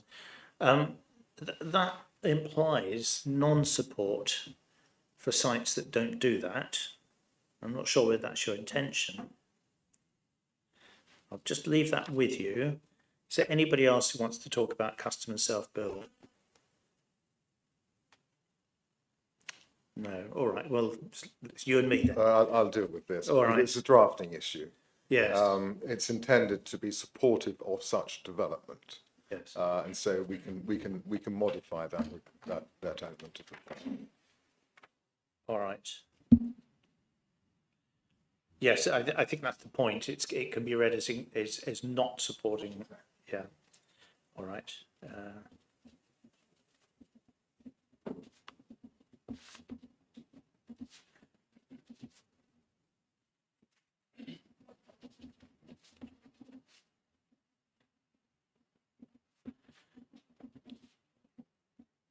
We can move on then to the next point, which is I think we've more or less covered homes for older people. Are there any other residual points? Yes, Ms. Moore. Thank you, sir. Just another point to make with regard to policy 42, retirement housing and special care, just regarding the flexibility that it offers in terms of where these types of units can be built. The policy specifies that they can be built within or adjoining defined built-up areas, which we don't disagree with, but we feel the policy should allow more flexibility to reflect the reality of where some of these existing sites already are found. So in Horsham district, several of these existing sites are often found in rural areas that are outside settlement boundaries, not adjoining built-up area boundaries. And the policy, we think potentially unintentionally, doesn't allow for those existing facilities to expand beyond their existing boundaries. So we feel there could be a bit more flexibility built into the policy and the wording, which we've suggested in our written reps. And just another point to make about the terminology that's used. The policy is titled Retirement Housing and Special Care, and that's not reflective of the most recent PBG or industry guidance on how those types of housing units should be referred to. Older people housing, or housing for older people, is what the industry tends to use now. So the last of your points can easily be dealt with because it's drafting again. Yes, correct. So that's policy 42. However, you've touched on a point that I was going to raise, which is, do these sites actually need to be walkable? Do they always need to be walkable to the shops? Do they always need to be in built-up areas? There may be opportunities, it depends again on the product, surely, and who's going to be living there, and how it's going to be managed. I'll go to Mr. Collins. Mr. Collins. Sorry, so it might be a point for later in the examination process to do with the site allocations, but you'll be aware that a number of the site allocations are for C2 and C3 use, the strategic sites.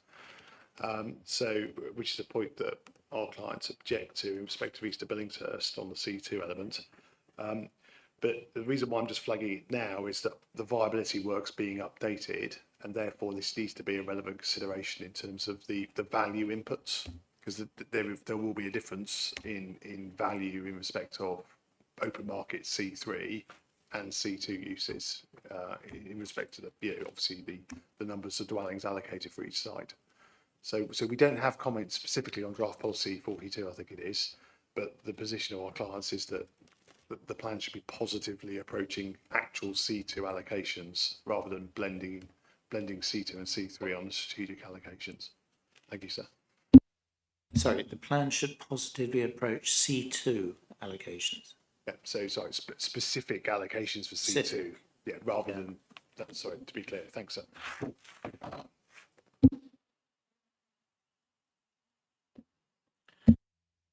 There are two separate points there.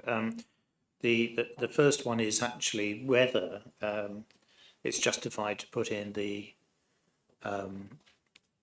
such a strict regime of criteria for older persons accommodation, and in fact whether by putting this in you rule out viable and potential appropriate sites for older people. That's effectively what you're saying, isn't it? It does. I'll let the council come back on this, but to me, it does you're throwing impediments in the way of potential provision for older people. I'm going to suggest actually one way of dealing with this, because the criteria there is relevant. You might say, well, it's a material consideration, but it needs some status within the policy. Another way of dealing with it is to leave the first sentence as it is, but rather than say, provided that, matters which will be taken into account will include its location in relation to defined built-up areas, or as part of whether it is part of a strategic housing allocation and is accessible on foot, etc.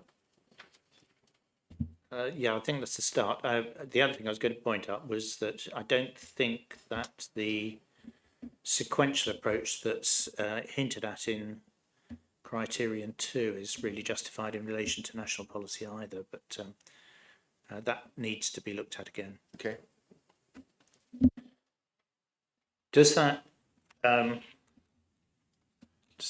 just looking, does that answer your point? Review that policy and the written representation that we've provided does have some suggested wording, so that might want to be reviewed, but it's just making sure that there is flexibility to allow for these existing sites to expand appropriately beyond their own boundaries where they're not in a built-up area or adjoining a built-up area, and also to reflect sites that are proposed developments that don't currently have built-up areas around them, but obviously once built out will form part of a built-up boundary, and allowing sites to extend beyond those as well. that's yet another thing, isn't it? So it's where the sites are not adjacent at the moment, but they might be. There's also existing sites which might not be in built-up areas that might want to expand. And there's my point as well, which is that actually there may be perfectly viable sites somewhere which do not need that connection. depending on the nature of the product.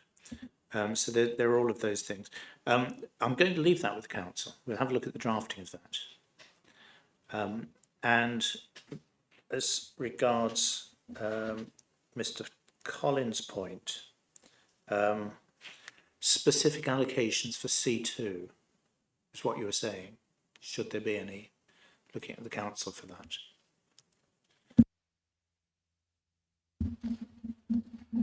Yeah, just to keep it brief, sir. So the approach we've taken is we think we've set out a clear framework as stands, and that obviously subject to the modifications just discussed, which should actually make it an even more positive framework.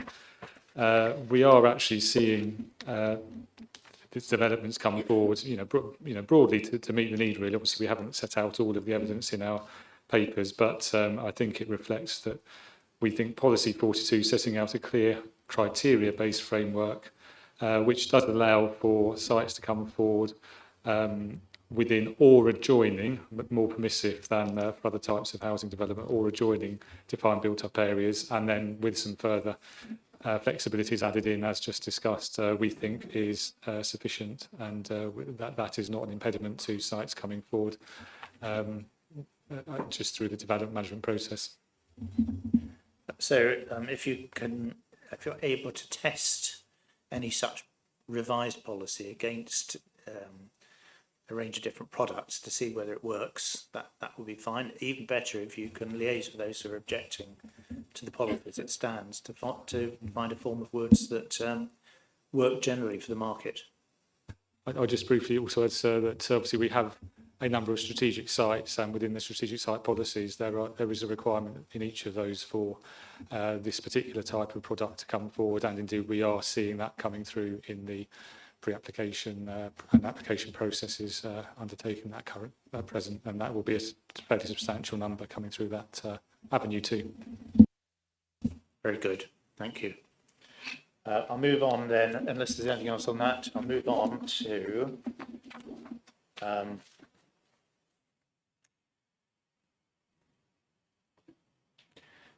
so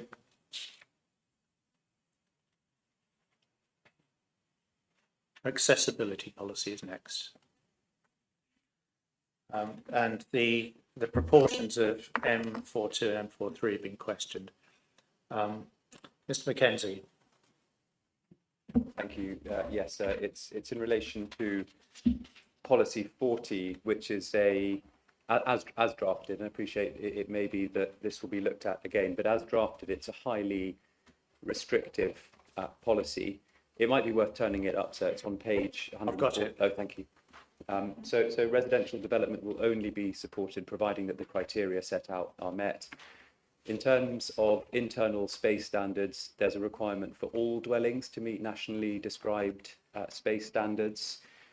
So that's an extremely rigid requirement that adds costs to the dwellings and is inconsistent with the direction of travel in relation to NDSS in the draft NPPF.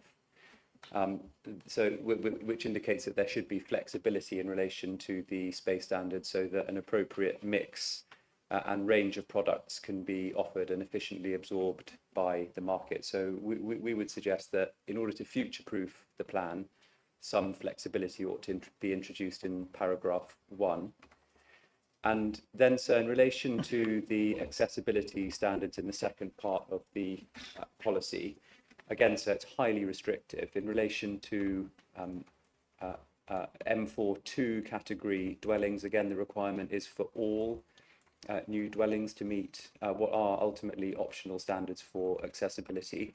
And there are clearly good and sound reasons why some dwellings should meet those standards, but all of the dwellings would impose very severe viability constraints, in the sense that each M42 compliant dwelling is around 300 mil bigger than a non-M42 compliant dwelling. So over 20 dwellings, you lose 6 meters, which is the equivalent of 1 dwelling. What that means, obviously, so is that the houses complying with M42 are physically larger. They have to be to accommodate the additional internal space, and therefore densities are lower, and ultimately that means that more land is required for the construction of those dwellings to be delivered, and ultimately therefore more sites effectively. The requirement in the draft MPPF is for 40%. So again, so we would look for movement in that direction. Similarly, sir, in relation to M4 category 3.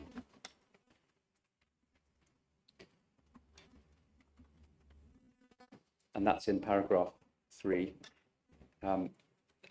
Then, sir, paragraph 4 is strange. It says this: where new dwellings are being provided through a change of use or conversion, and as a result it's not feasible for the development to comply with the relevant standards, an equivalent off-site contribution, which may be a financial contribution, will be required.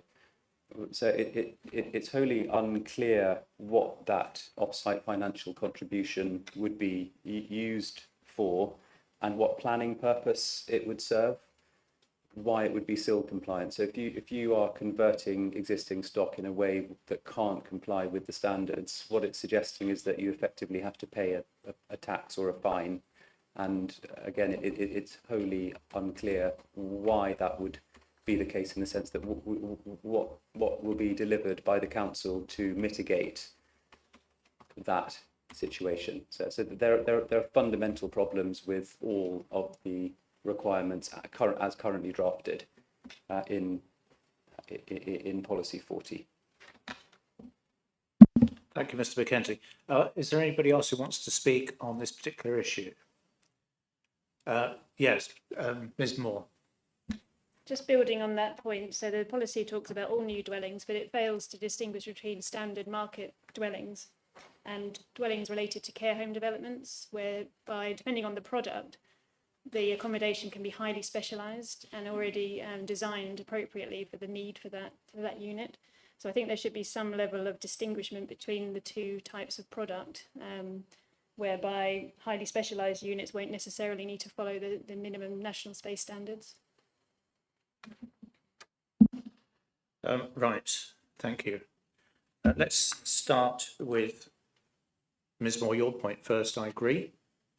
Let's go back to then Mr. Mackenzie's last point. I agree. I don't think there's any justification for point 4 at all in the policy. It's not related to planning. I don't know what it's related to. So you'll have to take that one out. Now, let's talk about the proportion of accessible homes and adaptable. Let's start with M42. If you were to look at, I've had a look at the strategic housing market assessment. I've had a look at the analysis of the growth in the number of people who are going to be mobility challenged, let's say, yes, they're big numbers. They are big numbers, but they're not as big as your overall housing requirement is going to be, as far as I can see. And I'm not sure, therefore, that even though you've tested it for viability, whether that's the only determinant, whether you can do it, is it the case that you should do it? All right. The figure that you need to put in there needs to reflect, realistically reflect need. So I think Mr. Mackenzie's point about the impact that a blanket policy like that might have on the ability to deliver numbers of units on homes is actually a relevant point. And you need to look at that figure again to make sure that it actually does reflect what you've identified as need. The MPPF talks about 40%. It does talk about 40% as a minimum. I have to say that it's not just 40%. This is the draft MPPF. So we're not looking at something below 40%, obviously. But that is M2, M42 and M43. Can we just look at M43 for a moment? Because there are two types of, unless I'm sort of behind the curve or something, I think there are two types of M43. One is wheelchair adaptable and the other one is wheelchair accessible. I don't know if you've made a distinction between the two in your policy. It was the case in policy, and it probably need to be updated on this, that you only applied M43 fully accessible wheelchair wheelchair standards to social housing. The remainder was wheelchair adaptable. And I'd like you to look at that, please. And also look at it in the context of emerging policy as well in the NPPF. And look at the evidence base for accessible and adaptable homes and the numbers of people who may have mobility problems in the future, and see if you can come up with a policy which is more closely related to identified need.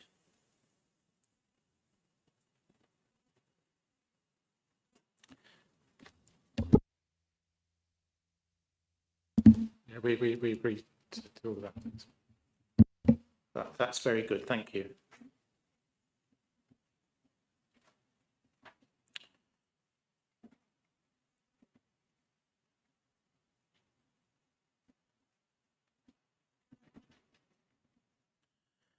Thank you very much. So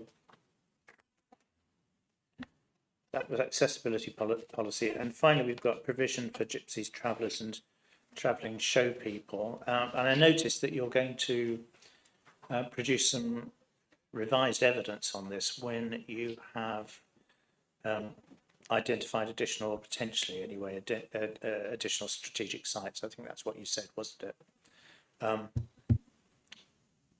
I'll just park that for a moment. Is there anybody who wants to talk on this particular topic? No. All right. Well, first of all, I think the council's approach is fully evidenced. And secondly, I think, yes, you have the potential to identify additional sites through the allocation of further strategic sites if that's what you have to do to meet the housing requirements. So I think that one I'm going to park at this point. So unless anybody else has anything to say on it, did you want to respond at all? So we're very happy with that position, and we'll update you as soon as we can in relation to the strategic sites. All right, that is extremely helpful, and that's got to the end of my agenda. But before I close this particular session, is there anything that we've missed that anybody thinks they want to raise? So this afternoon we're going to talk about the policies in relation to business needs and industrial needs, what the council calls employment land. So that will be at 2 o'clock. But unless there's anything else to raise now, I'd like to thank you all again for your contributions. And this hearing session is now closed. Thank you. Thanks.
Good afternoon, everyone.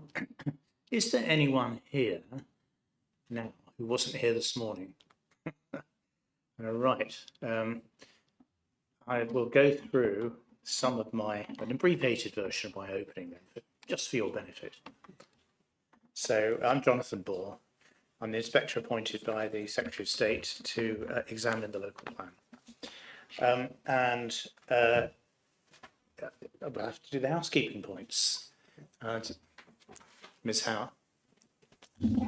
Thank you. I'll try and keep this brief. Yes, so there's no fire alarms scheduled for the afternoon. If they do sound, please follow the officers out, and the meeting place is just outside Wetherspoons. And we can obviously wait there until we are told to return to the office. If you haven't located them already, we have toilets on the landing by the stairs. In terms of microphones, just be mindful they do need to be put in front of you when you're speaking.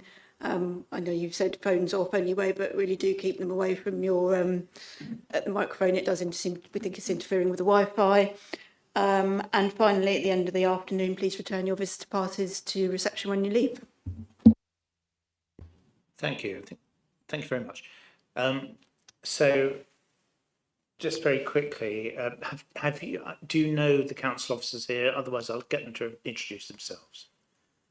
I'll tell you what, it's easier for them to introduce themselves. All right. I think Ms. Powell knows me. Paul Shadaravian, KC. Catherine Howe, Head of Strategic Planning. I'm Rebecca Fry, Senior Planning Officer in Strategic Planning. Matt Bates, Planning Policy Team Leader. Thank you. And then we'll just go along the second row. So, Ms. Durrant, introduce yourself. Do the same things we did this morning. Thank you. Good afternoon, Cathy Durant, Vice Chair of Save West Byfield.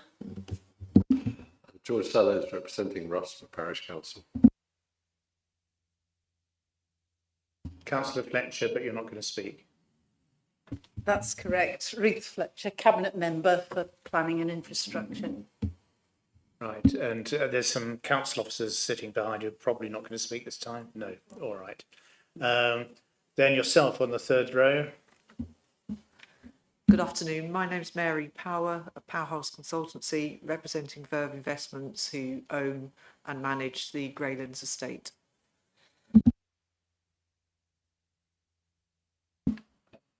George Mackenzie for Thacum Homes. And that's it, is it, in terms of participants this afternoon? All right. So just very quickly, for you, Ms. Power, you're familiar with local plan examinations. I don't need to explain all of the procedures, but in this particular case, because of the history of the plan and the water neutrality issue, it does mean that there are likely to be main modifications further down the line, which will involve the identification of additional site allocations, and obviously there'll be consultation into those main modifications, and then I will consider the results of that, hold further hearings as necessary. We've covered the housing requirement, we've covered a range of things to do with housing. There's quite a bit of work that council have got to do. So this afternoon we're going to look at the issue of whether the plan makes sufficient provision for business, industrial and logistics needs. I've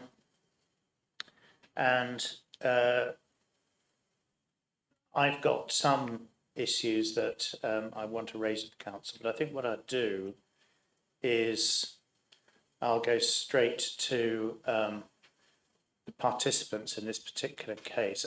I take it you've read the council's submissions, the topic paper, and the background material as well. So I think need the council to update the examination on that, the hearing on that. So what I'm going to do, sorry to put you straight into bat, but Ms. Power, I'll go straight to you and give the opportunity of speaking. May I just ask a quick question, having not been in examination today?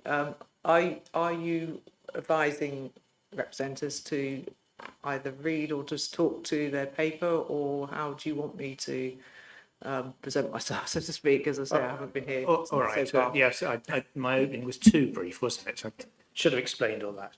I don't expect people to read out their submissions in full. All I'm interested in is information that I require. I've read a lot of the background material. I'm familiar with the issues brought by and large. I would have read your hearing statement.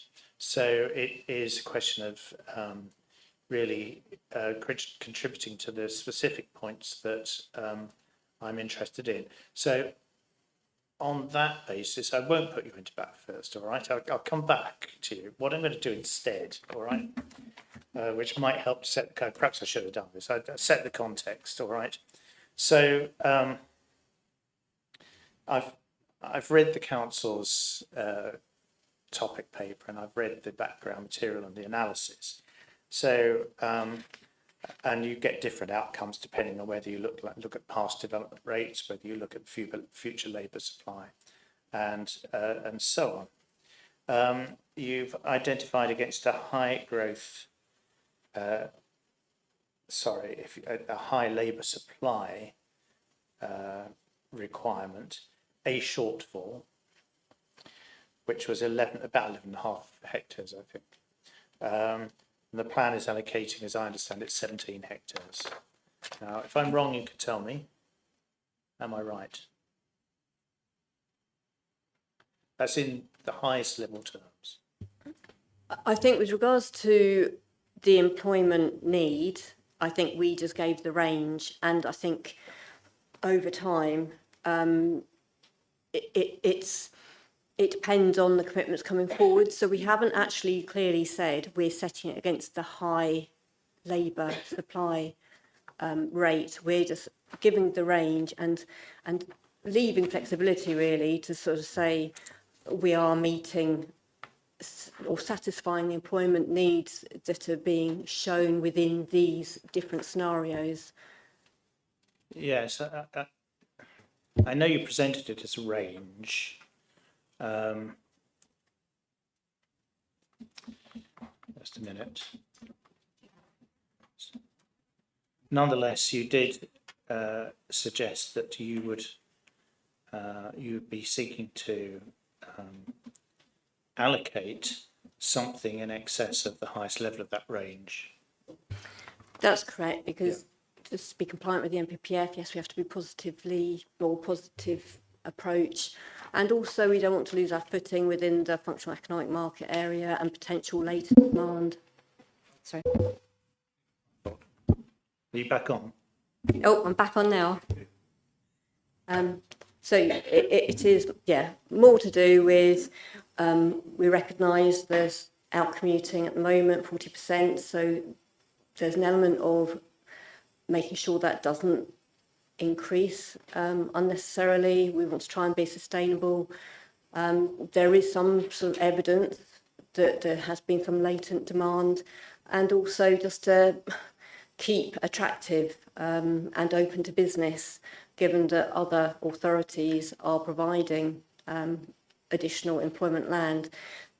But I think it just shows, I think our topic paper seems to, or tries to show that we are being flexible, we are aware of our needs, and that, yes, even if housing is to increase in the district, it doesn't translate into requiring additional employment land outside of any additional strategic sites that might come forward where we would expect them to be more sustainable in their delivery.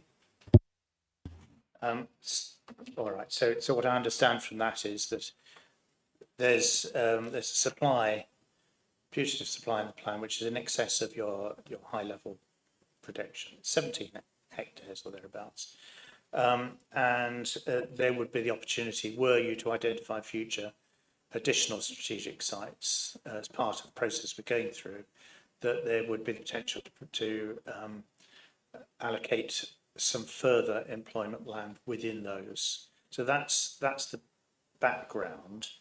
I have one or two points, and I'll just go through this first, and then I'll open it up. All right. So I suppose first of all, of course, the employment needs study is extremely high level. So what it does is there's over time a forecast reduction in the manufacturing end, or the industrial end, should we say, of business need, but a forecast increase in office. And they kind of balance out. But when you look at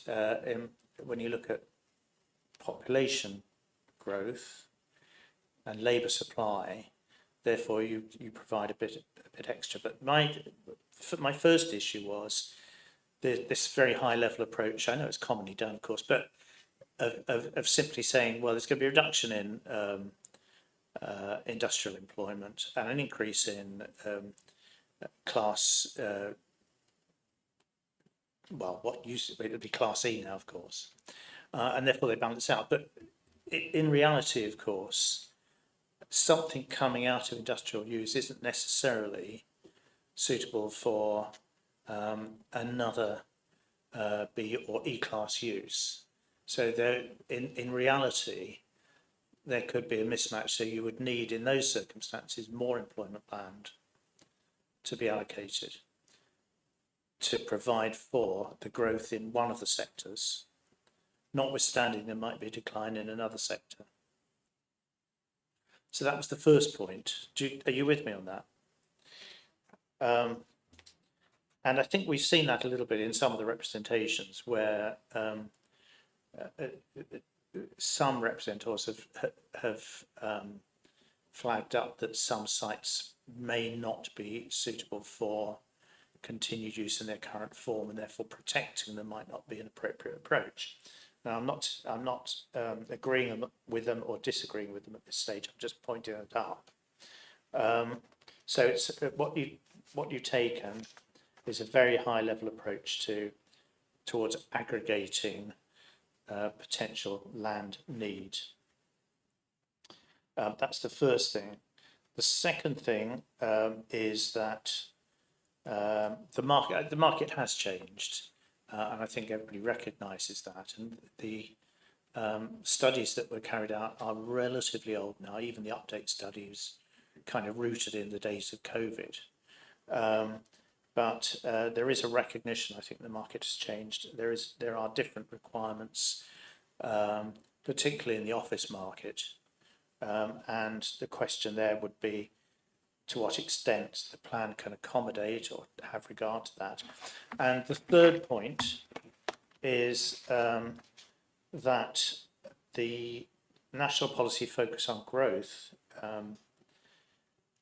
in the NPPF, and the emerging NPPF in particular, but it was there before, it does not appear entirely to be reflected in the words of the plan when it comes to its approach to existing employment sites and promotion of new employment land. So we've got policies which say, well, it's new employment, and then we've got enhancing existing employment, and then we've got protection of various sites. So that's the second point. Is national policy sufficiently embedded in those? There's a very strong current within the NPPF towards promoting business, towards making the conditions right for business. Do these policies do that? And are your policies too caveated? Are they too? Do you put too many impediments in the way of those things? Do you have enough regard to the sectors that are likely to be growth sectors? you're protecting other existing employment sites when they might provide, I don't know, I'm just putting this out there. Are you protecting other existing employment sites, not the key sites, but the other ones, when in fact they might be unsuitable for continued use and might be capable of providing good brownfield residential sites? So those are key questions that I want to pursue. Right, so I will stop there, and now I will take your points, Ms. Power. Thank you, Inspector. That's really helpful context for me. Thank you. So I won't read the paper. From Verve Investments' point of view, they obviously run an SME employment site. It does need to reflect and adapt quite quickly to changing occupier demands. The allocation, I know we're not talking about allocations today, but the potential of the allocation is a very helpful step on the way for them to make future commitments to expanding the Greylands estate, particularly in response to those occupier demands. But without that certainty of a local plan allocation, it is difficult for an occupier or an owner to make that in capital investment. The type of uses on the Greylands estate fall between, I'll call it light industrial because the Class C classification is too much of a mouthful. So light industrial, B2, B8 type uses, they are not at the high end of value, and therefore that certainty in terms of allocations is critical and important. They see the potential allocation as potentially meeting the needs for the logistics and distribution sector on the Westland, and that the rest of the estate can continue and meet that flexible, innovative type uses. So being able to provide bigger units plus smaller units and being able to adapt between the two with mergers, separations, and that flexibility is critical for them to keep making those investment decisions and to keep renewing the estate as it goes forward. I acknowledge that the council does recognise that it regards the Greylands estate as a pretty important employer and contributor in Horsham, but it does need to have that certainty in terms of future allocations. The use classes order doesn't particularly help because there are some uses on there that would fall in Class E. I won't go into the subsections of it, but when it comes to looking at change of use between that, and we have explored that with the council on a number of occasions, we are taking through the ropes on that. So that flexibility between mixing between the B2, B8 uses plus the light industrial has been quite a challenge for Verve Investments over the years. So I think that the critical point that we're trying to make on behalf of Verve is that we do need the certainty, and whilst we do question whether the evidence base is up to date and robust and sound, having some certainty on the Westland allocation is very important to them to continue to make that investment decision. So it's trying to sort of balance between, is it robust enough and allocating enough to meet the needs of some of those employment sites that will inevitably disappear over the next few years, and for it to continue to invest in Greylands estate and meet the new needs and the innovative and changing needs of that employment sector. The fact that it is on the outskirts of Horsham does help it in many regards because it can accommodate sui generis uses that don't fit neatly into categories, and provide car parking, distribution, etc. of what for those type of occupiers that can't occupy a town centre or other key employment site location, which might be more constrained with residential. There is a bit of residential on Greylands, but it's managed and controlled so that the two can work together. So I think that the nub of what we're seeking is the certainty on the allocations, and then the flexibility within the uses that are identified in these key employment areas. And there will always be inevitably a need for some office space for administrative purposes. And I know there is flexibility to allow some form of office use within B1, B2 light industrial uses. But it's those sort of that flexibility and be able to sort of react quite quickly to the demands that are coming through, particularly where Horsham isn't one of the sort of key net importers of employment. I think it would probably like to aim to be a net importer rather than just an exporter, but unless it's got the sites and the units that can meet that demand, it's probably not going to compete that well with other places such as Crawley. So I think I'm going to stop there unless you had any questions for me. Well, I have. From all that, in a nutshell, what sort of changes then would you suggest ought to be made to the plan to make it, if you're saying it's unsound because of those things, i.e., first of all, your site's not allocated, and secondly, there's not enough flexibility in the policy, what sort of changes would there need to be into the plan in the interest of soundness? I think it's just it's making sure that because I think the key employment areas are allocated as B2, B8 uses.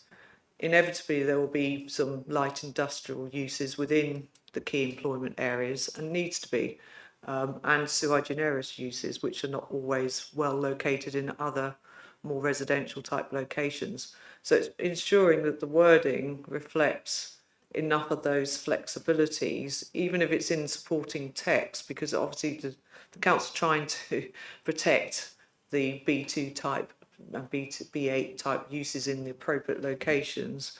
So it's a careful balancing act, but we're seeking that sort of flexibility to be able to sort of respond to market signals as each occupier comes forward. And particularly for the Greylands estate, which the Westland is identified for expansion. It's the Eastland which could potentially accommodate incubator type units, smaller type units, which is again integrated within the estate. So you're looking at, first of all, the allocation of the estate, secondly, a policy which would allow not just B2, B8, but Class E. Yeah, Class E, but it could be narrowed down to the Class E G3 if necessary. Well, you could do that, but you can't in a way because. Yes, I understand. Yes. You know, it's not development to go from one bit of Class E to another bit of Class E. No, understand. All right, we'll just park that for a moment. Mr. Mackenzie. Thank you, sir. I've got 2 points to make, both of which reflect the comments that you made a moment ago. The first point is, sir, that the evidence in relation to employment land needs is out of date, and I'll explain why in a minute. And the second is that the drafting in the plan at present doesn't appropriately and satisfactorily reflect national policy. The context for both of these points is obviously, as you know, that some of the additional strategic sites have capacity for the co-location of employment land, especially last mile and sub-regional logistics hubs. And clearly there's a need for joined up thinking and planning between residential need for housing and also need for commercial, industrial and business land. So if the housing need figure is going to be updated, which we know it will be, we also suggest that the employment need figure and analysis also needs to be updated so that proper joined up decisions can be made about how best to plan and co-locate housing and employment. So that's the context. The first point is about the evidence base, and the evidence base for economic development is found in documents EC01 and EC02, both of which date from 2020. That there are two fundamental problems with that evidence base. The first is that the base date for both of those documents is Q3 2020. That was a period of sustained and unprecedented supply and then demand shock.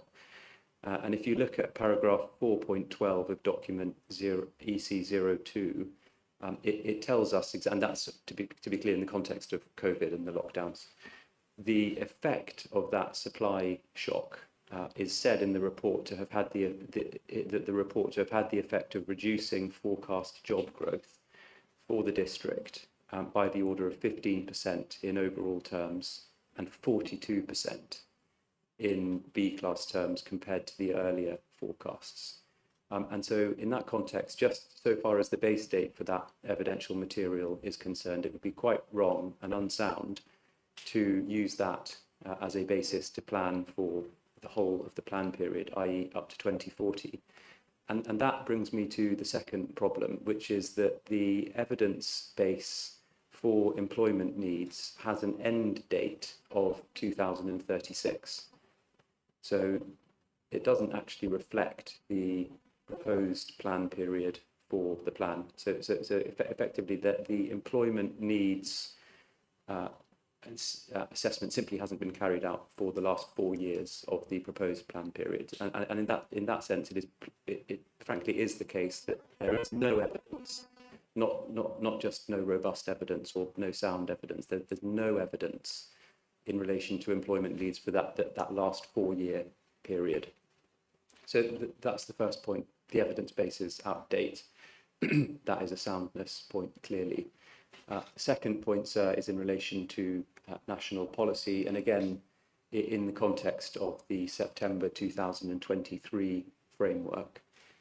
Paragraph 83 indicates that plans should make provision for clusters or networks of knowledge and data-driven, creative or high-technology industries and for storage and distribution operations at a variety of scales and in suitably accessible locations. And the plan simply doesn't do that. The closest that it gets is paragraph 8 of policy 29. And it says this, it's very short. It says that proposals will be supported for business, manufacturing, storage and distribution uses in accordance with the spatial strategy and the settlement hierarchy, which falls a long way short of actively identifying a variety of suitably accessible locations for a variety of scales of the type of development contemplated by and referenced in paragraph 83. And it's a little bit unclear, if I may say, how that policy, paragraph 8, would be applied. It just says that this sort of development is supported when it's in accordance with the spatial strategy and settlement hierarchy. So it's unclear, difficult to apply, but in any event doesn't reflect the aspirations, and they are aspirations to drive economic growth in the framework. And the second policy point reflects a point made by Ms. Power, which is in relation to flexibility, and it's subparagraph D of 82 of the September framework, which includes an exhortation really that policy should be flexible enough to accommodate needs not anticipated in the plan and to allow for new and flexible working practices and to enable a rapid response to changes in economic circumstances. And that flexibility currently isn't baked into the drafting. I'm sure that can change, but it does need to change. Those are our points, sir. Thank you.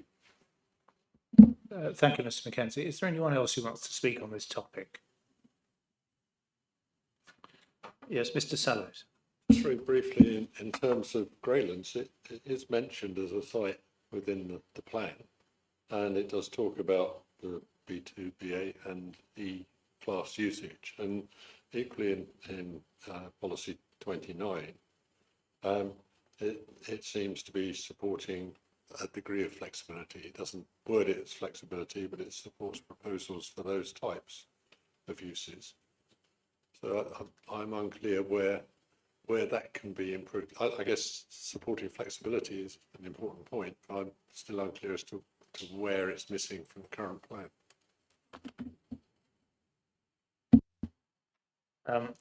So what I'm going to do is go back to the council. You can answer these points, but I don't think I've quite finished this discussion yet. So if you want to just give me some feedback first on what's been said.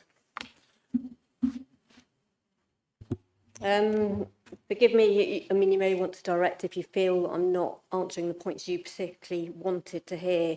I heard that you were questioning about some existing employment that if it's no longer needed, it may need to. I tell you what I'll do is I'll go through the points that that have come up in my head, but also the points that have been made on the floor. And then if you want to take them in order, would that help? That would help, yeah. All right. So I think the first point that's been made, which I'd like you to address, is the point about the age of the evidence base that underpins this part of the plan. On that, just a comment. Yes, the forecasts in terms of trends and so on were definitely rooted in 2020, and therefore, and I think the study itself recognises it was but limited weight on that anyway. But on the other hand, it also applies a different growth factor, which relates to labour force growth, which is sort of only semi-related. There are other factors involved there. So that's the first thing. Would you like to talk about that? Secondly, the point that I made earlier about it's not a question of just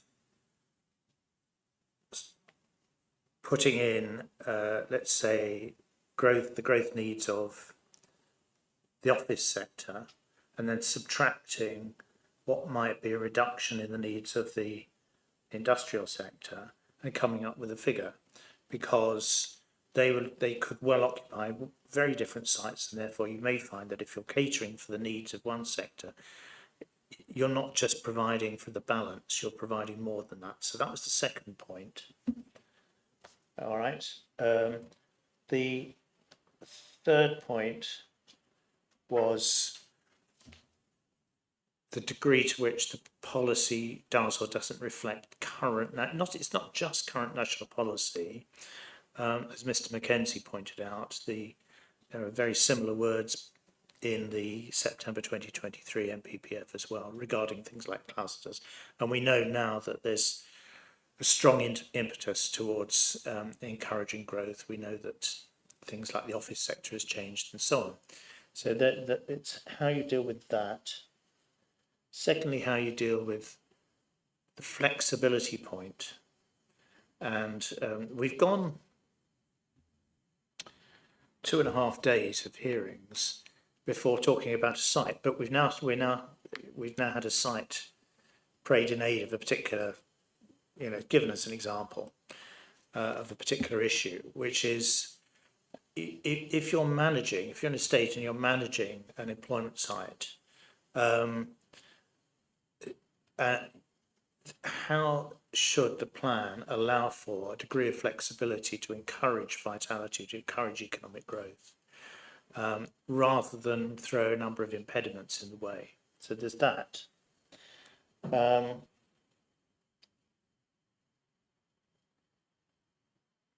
I think that's probably enough to be going on for the moment.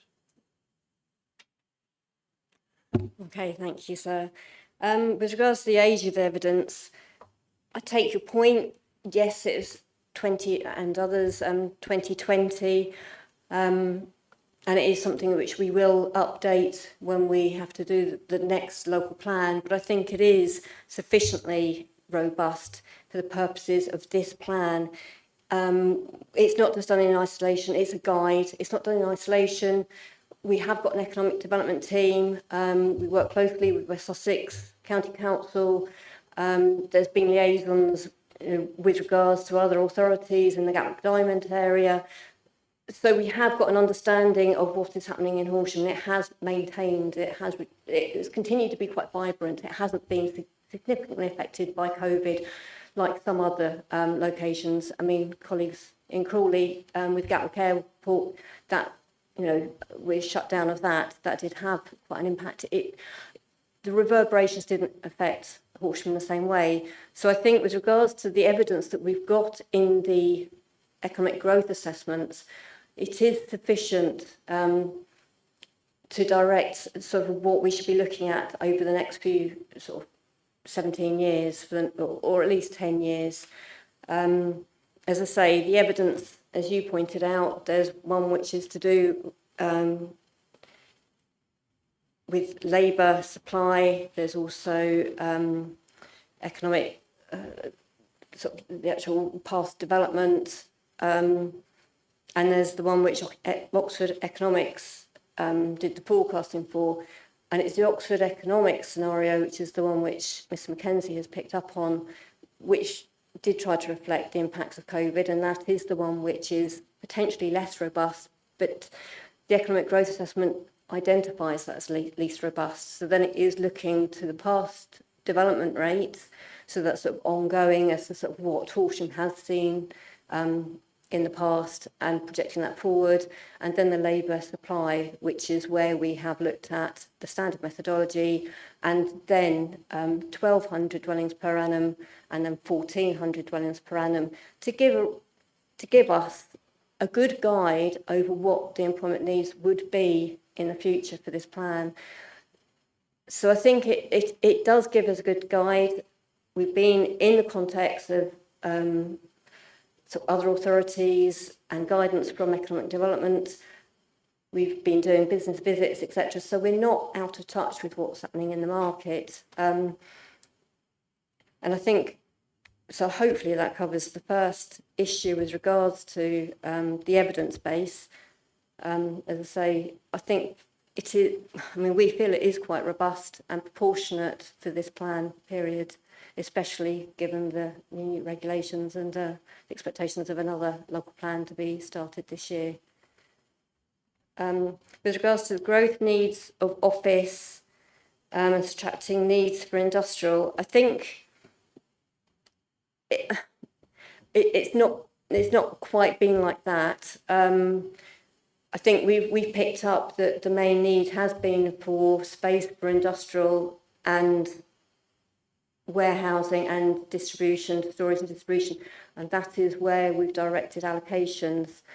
Office, it has been much more subject to PD rights, and then it's been affected by this Class E, the introduction of Class E.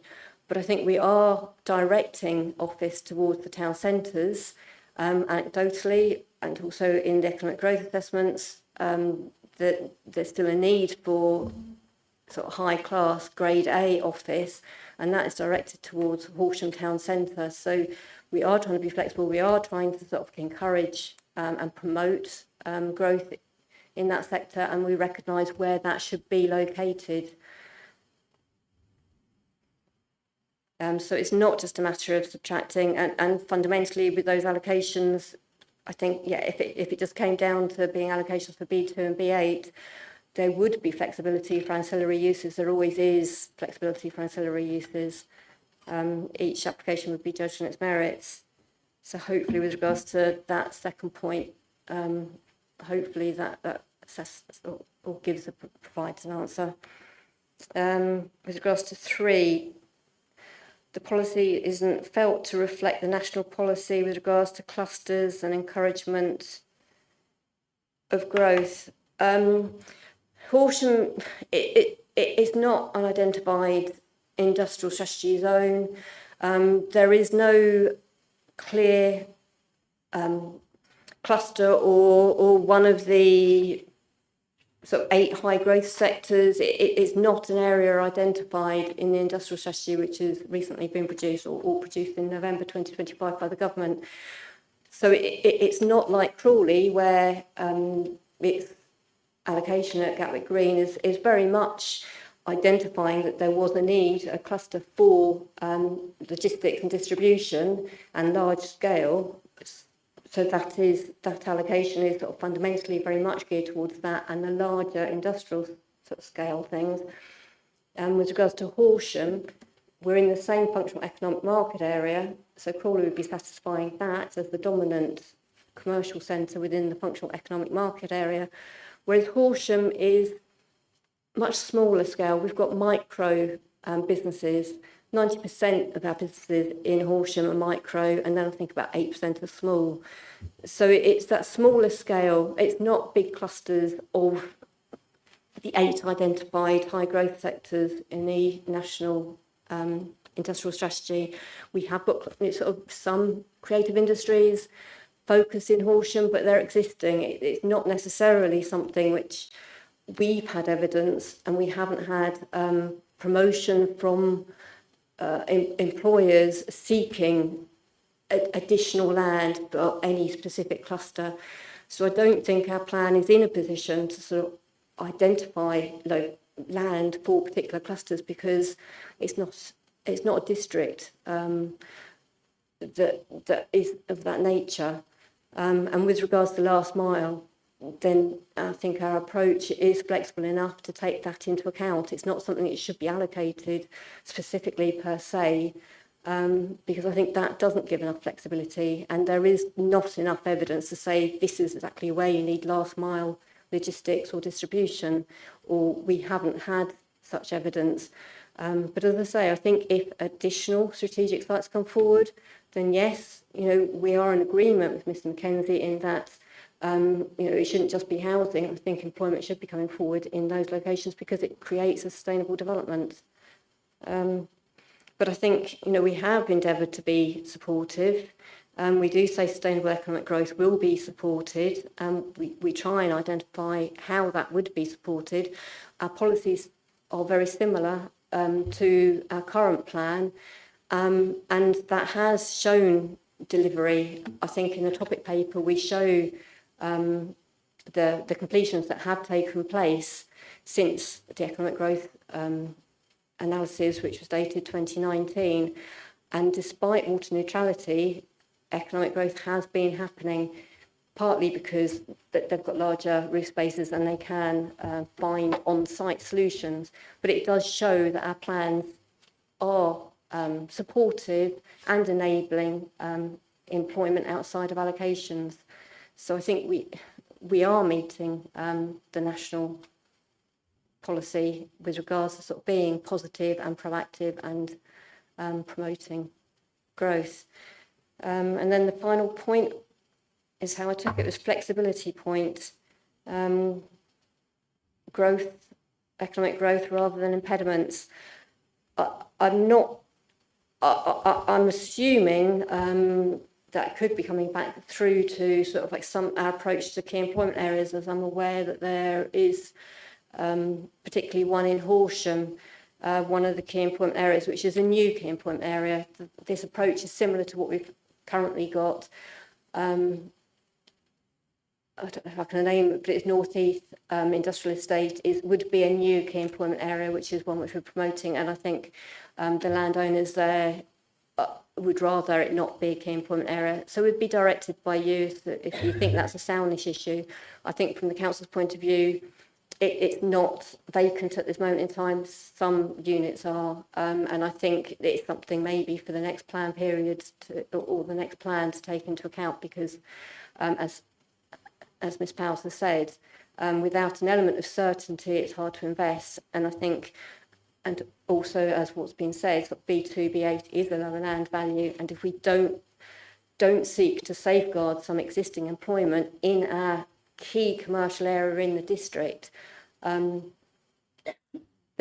there's an element of, well, where does that go? And does that mean that our key sort of town within the district becomes less sustainable in that, it can't just be housing, and potentially, I think there's an issue there. Taking that last point first, if you've got a site in a particular location, it's got a mix of uses, but there are constraints on the operation of that site, the policy doesn't quite fit it, there could be a soundness issue there, couldn't it? Because the policy would be ineffective, or you'd be preventing development from occurring that would be in accordance with the NPPF. So there's a potential soundness there, but I'm going to ask you to look at that one because although I've read those representations, I need to know more before I can say for sure what I think there. I'm going to open it up again. We've had only 2 contributors to this discussion. So if either of you want to say something supplementary to what you've said before, I'm happy for you to do so.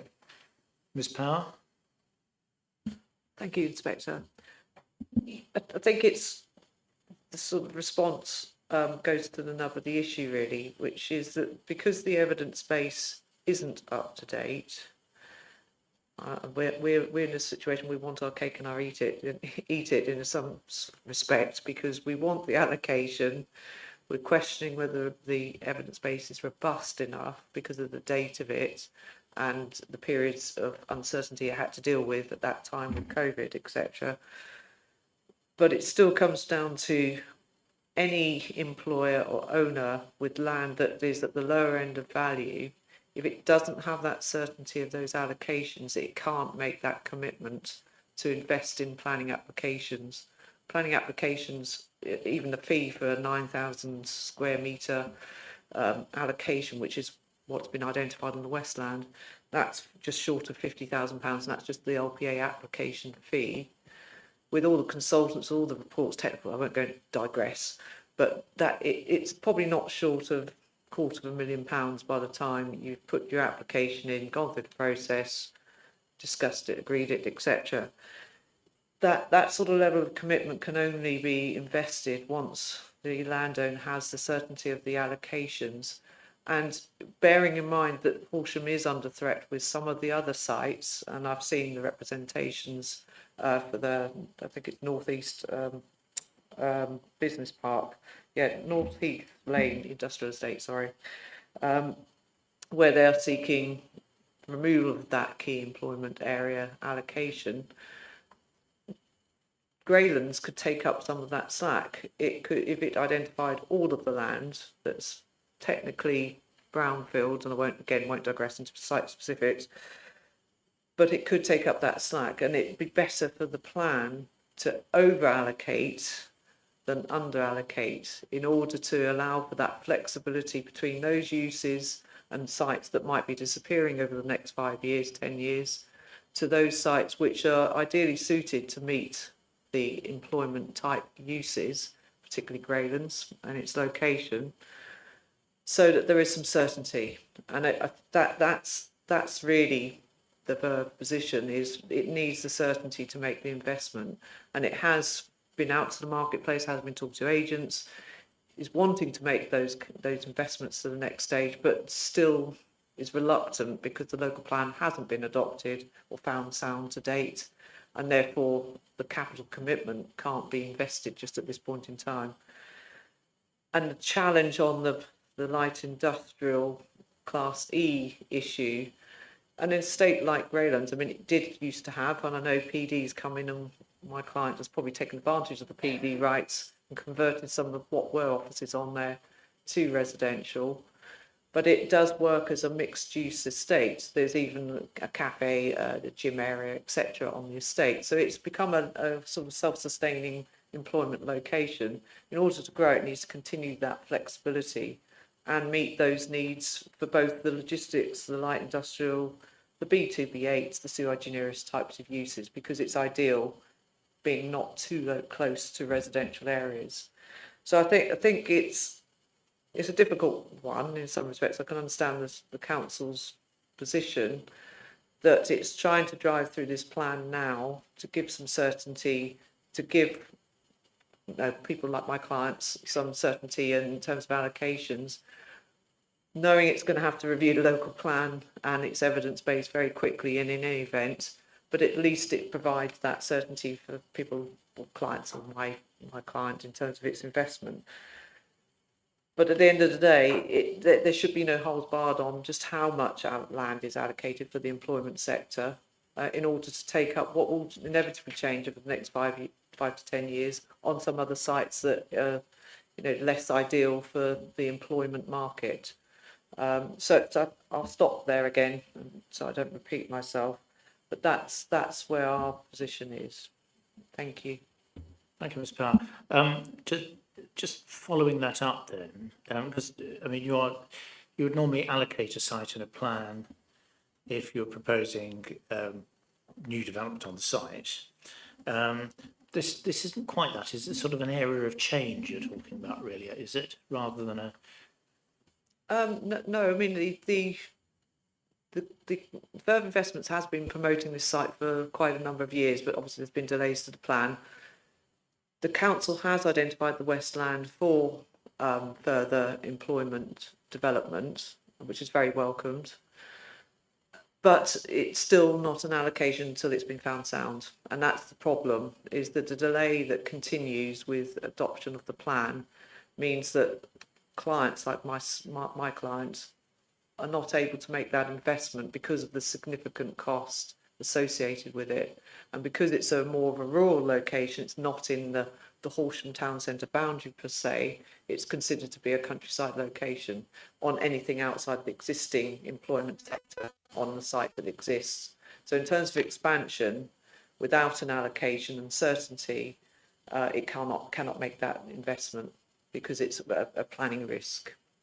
I understand, and it's interesting we've come down to a specific site here, which have tried to avoid up to now. But anyway, it does raise the. I mean, what is the council's view about allocating a site like that? I think with regards to Greylands, yes, the west site has been allocated. It is one of the 4 allocations. I think Ms Powers is sort of, on behalf of her clients, are sort of looking to also have the east of the existing Greylands estate allocated as well. But when we did our analysis, we felt that the west should come forward first. If there is still a demand for the east, then yes, that could come forward in the next local plan. But it's in a rural location at the moment. But once north of Horsham is built out, it will be on the edge of the settlement boundary. So I think it's just a timescale. It is quite a large allocation, or relatively large expansion of the existing Greylands estate is what has been allocated at the moment in this emerging local plan. So it is just a matter of fact and degree. But I think that we are over allocating if in some terms. When you look at the evidence, there is evidence to suggest that actually with our existing commitments there isn't a need for this plan to actually allocate any employment. But I think as a council, and I think in recognition of the national guidance, that's not a positive approach. And then looking at, as you pointed out at the start, when we look at the labour supply at the highest growth, which is 1,400 dwellings per annum that was tested in the economic growth assessment, then there would be a need for 11.5 hectares. We are looking at allocating 17 hectares because that 11.5 isn't considered to be a floor if that was the need that was sort of identified for the district. But it is to give that flexibility and recognition that there has been latent demand. We don't want to increase out commuting unnecessarily. And also recognition that, yes, there are going to be some outdated employment sites that might get lost. So it is just to give that flexibility. But as to whether we need to then allocate additionally at Greylands is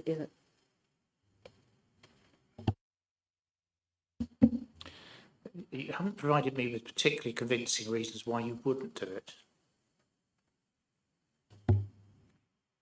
there's because you're considering doing it. Considering doing it to the next round of plan making anyway. So why would you do it? Why would you not do it now? There are landscape reasons. There's ancient woodland, and also given the permitted development rights that have already taken place on that eastern boundary, there is residential. So there's a number of concerns coming forward with regards to the east of that site. So there are some site-specific concerns. Presumably, if you're thinking about allocating in the future, you would be thinking they might be mitigated. What I'm going to do, I'm going to park that one because it's a very site-specific point. And what I'd like you to do, please, is to liaise on that and see whether you can find a form of words that would allow that site to be brought forward flexibly for employment, but at the same time protecting the issues that you've just alluded to and potentially mitigating impact.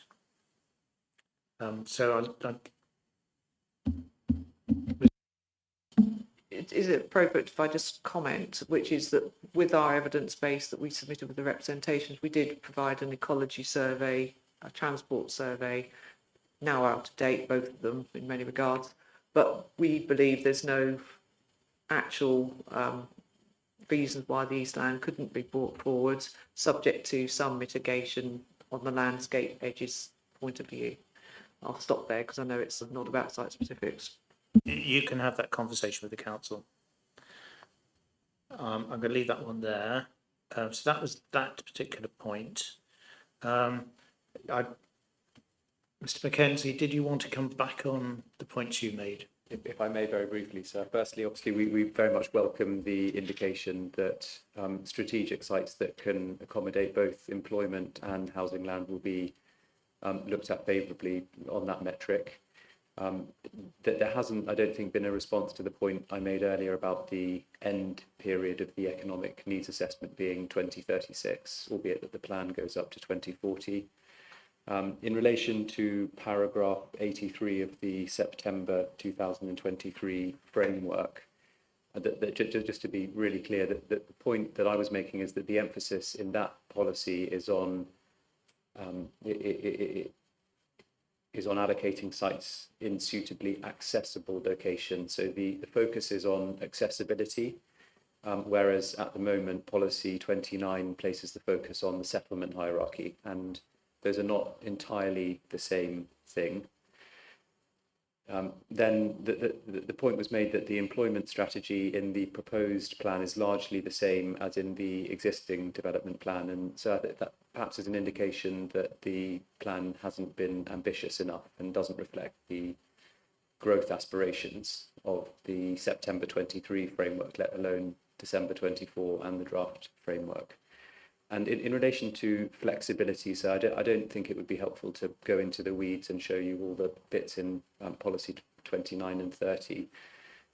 So I'll leave that to you. But I mean, one example is the policy in 82D requires an ability to rapidly respond to changes in economic circumstances. And just by way of one flag, there's a requirement in subparagraph 7 of policy 30 for marketing to take place for a year where alternative uses are proposed. And that clearly is just one example of where a rapid response to changing circumstances just would be precluded outright by the policy.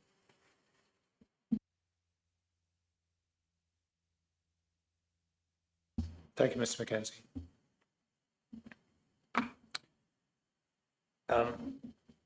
Yes, can you respond to the point about the end date? Because yes, the evidence base went up to 2036 or 37, didn't it? But the evidence base was 2019 to 2036 to begin with. Then with the focus update, it extended it to 2037, so 2019 to 2037. So there is an element of, yes, it doesn't cover the in essence, sort of, you know, if you're taking a very clear-cut sort of line, then it doesn't cover the final 3 years. But I think it gives us a sufficient guide for a period of time, so 17 years, if not 18 years, how much employment should be coming forward. And we are more than covering that when we take into account the commitments that have come forward. And I think with regards to accessibility, our location, the allocations, the 4 allocations that we've put forward are in highly accessible locations that are off the main roads, the A roads, So we have taken that on board with regards to the MPPF, and I think with regards to hierarchy, that, you know, that's understood. But I think if it's close to settlements as well, that equally makes it accessible to the workforce.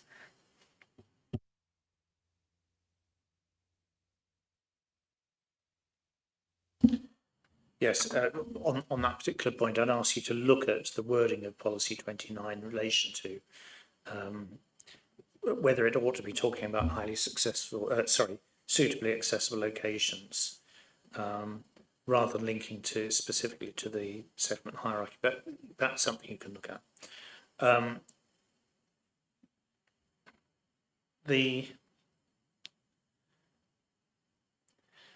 What I do think is, first of all, the end date. I appreciate that it, you know, the work goes up to 2036, 37. I think in an ideal world, yes, I'd ask you to, but we're not in an ideal world. And I think there is enough evidence to go on to give an indication of what is actually required, which will be updated anyway, because you'll be looking at, or you'll be revisiting the labour supply in relation to the uplift.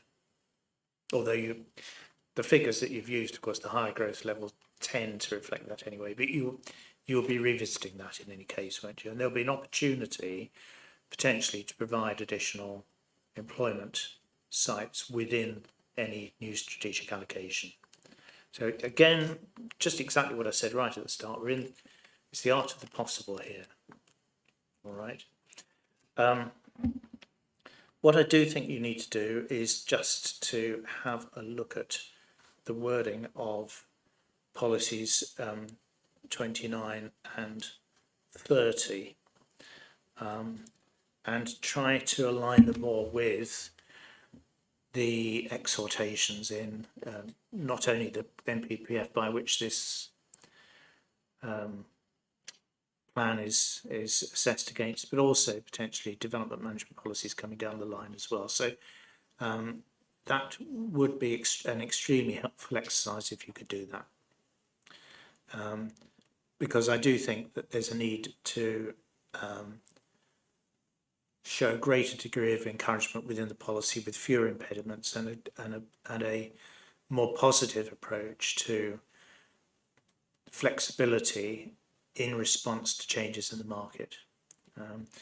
And I think if you were to do that, and I appreciate what you're concerned about, that you potentially lose employment through greater flexibility, but actually equally there's an opportunity if you provide the right conditions to enhance your employment base. Another point that was made earlier was the range of sites, the site sizes and so on. That was a point that was made. Now, I appreciate your response on that, which is that you're actually close to Crawley, and you can't take individual authorities in isolation, particularly here. Crawley does provide a range of sites, including some large sites, different needs, different demands there. So I can understand that the employment market in Horsham is rather different from that. Nonetheless, there needs to be some recognition of the need to provide a range of sites appropriate for different economic activities, which would be the kind of economic activities that we would be attracted to Horsham District.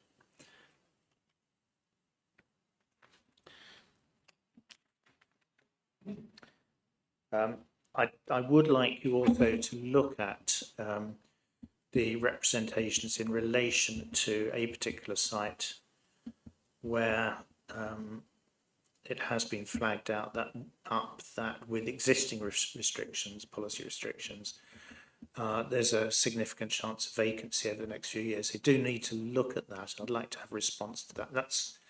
That's actually one of the submitted hearing statements, but I don't think the particular promoter is here. But I'd like a response to that, please.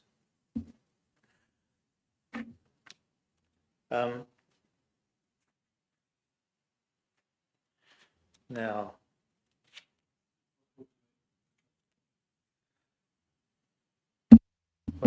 what's it going to be about?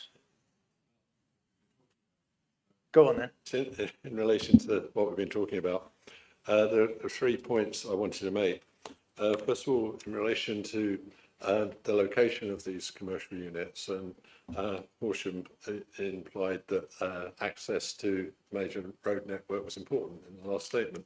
But we've got sites in the existing framework, such as North Horsham, clearly identify a large commercial area that has direct in and out access to the main A24 network.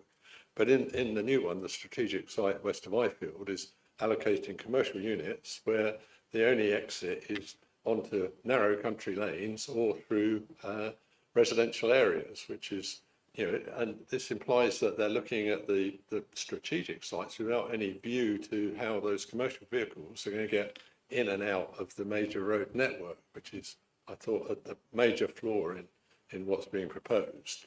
The other points are in relation to, we've been looking at commercial aspects of things. We've ignored the importance of farming in terms of the overall commercial aspect of Horsham, which is a large percentage. And you're talking about bringing individual sites forward.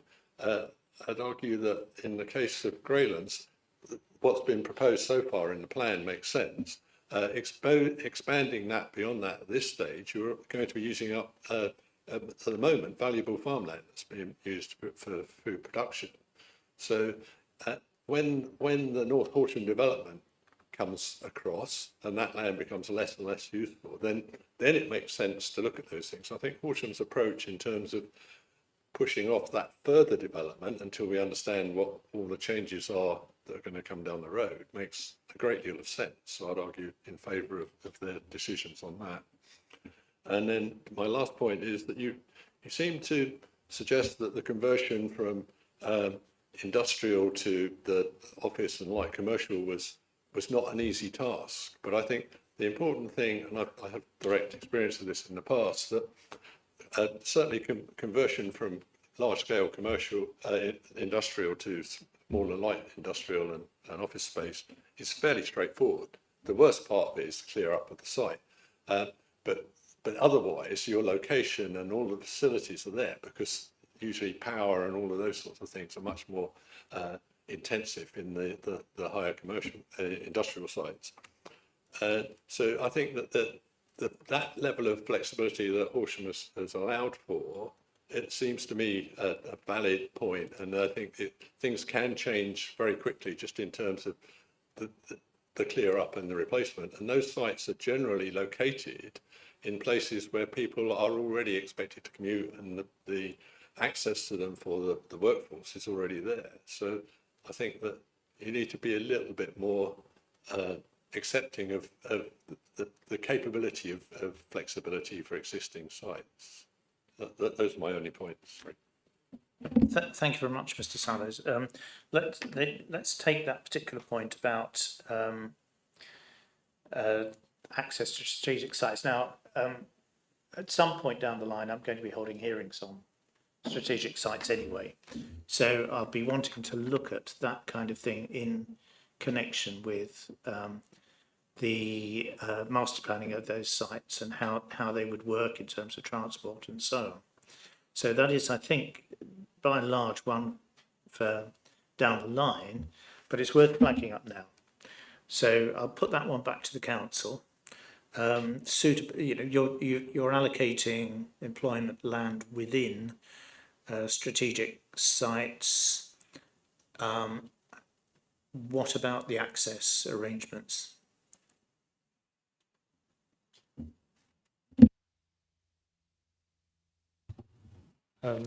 So I think all I can say is that, yes, that is something that has been looked at as we consider the allocations. Obviously, we're not talking about sites and site allocations today, but I think reference to the policies we propose on those sites would demonstrate that they are fully considered, and we can discuss the merits or otherwise of that at a later date, as you suggest.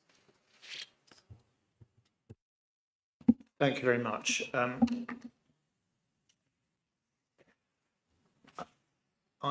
think we'll leave that one for the moment because we will be coming back to that. Are there any other points on this particular matter? I'm looking around the floor. So what I've got coming out of this is we have to work with what we've got in terms of evidence base. I'm content to do with that, recognising that it's not ideal. I think that the fact that the council have based their approach on different labour market scenarios helps. It helps a lot because it provides an alternative basis for looking at growth other than trends which might have been affected by COVID. So I think we can reasonably rely on that, but also recognise that the council are not doing this in isolation, but are you have an economic development officer and you are generally have a general understanding of the current market. The figure that you end up with in terms of your allocations is likely to go higher than what you've got at the moment. It's likely to be higher than your 17 hectares, simply because you'll be allocating additional sites, simply because the labour market figure will change, but we'll see where that goes. And that's a piece of work that you're going to be doing. I want you to talk to the site promoter in relation to Greylands. I'm not going to go any further on that just now. That's something that, in view of what I've heard around the room, I want to see whether that's a feasible proposition at this stage, in this plan, and whether that would actually allow for additional flexibility and allow the future development of that site in a positive way. We need to approach this in a very positive way. The policies in the plan itself do need, I think, to go further in reflecting current government, current government's very positive approach towards fostering business and economic development. It's not just in the current, or in the emerging NPPF, but this has been in the NPPF now in the last 3 iterations at least. So there needs to be more in there about that, and there needs to be more about the ability to take account of innovations and to be flexible to market changes. So we can certainly do that, and we will provide you in due course with some proposed modifications to that effect. There's only one thing I would suggest, however. It's been suggested by Mr. Mackenzie, I think by implication, that in order to have that flexibility and also to do what government guidance says must be done, we need to deal with accessibility in spite of the spatial strategy. Now, I don't read government guidance to say that you eschew the spatial strategy.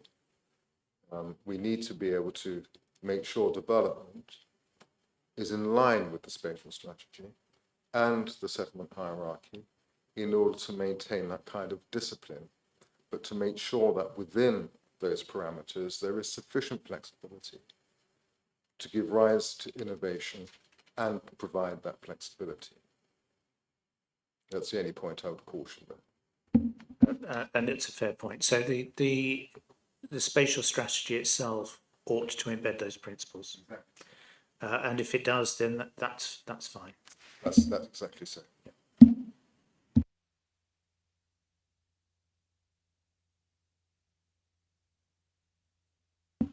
That comes to the end of the topic this afternoon. tomorrow we've got a meeting about programming. I won't talk about that. We can deal with that when it comes. Do I need to go through all the points that I made yesterday? I don't. So, and you've made a note of the points I've made today. Yes, sir. So I don't need to reiterate those now. Ms. Howe. I was just going to add in, so obviously we've been taking a note of those points. Obviously we'll share them with yourself, and then I think the expectation is they would go on the website, but I just thought it'd be helpful for that to be clarified for everyone in the room. So what I think you should do is to make a note of your understanding of what the points are and share them with me first through the programme officer. I will then agree them, and then they could go on the website.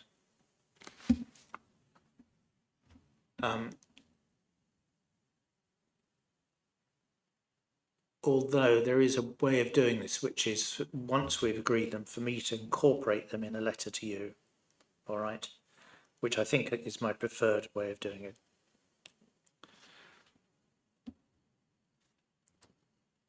Yeah, you won't have to wait long for the letter. It's all right. Okay. Are we all done? You've had this, all the say you want to say? All right. Very good. Then thank you again, everybody, for your help. And I look forward to seeing at least some of you tomorrow at 10, I think it is, isn't it? Okay. Thank you very much. Thank you too.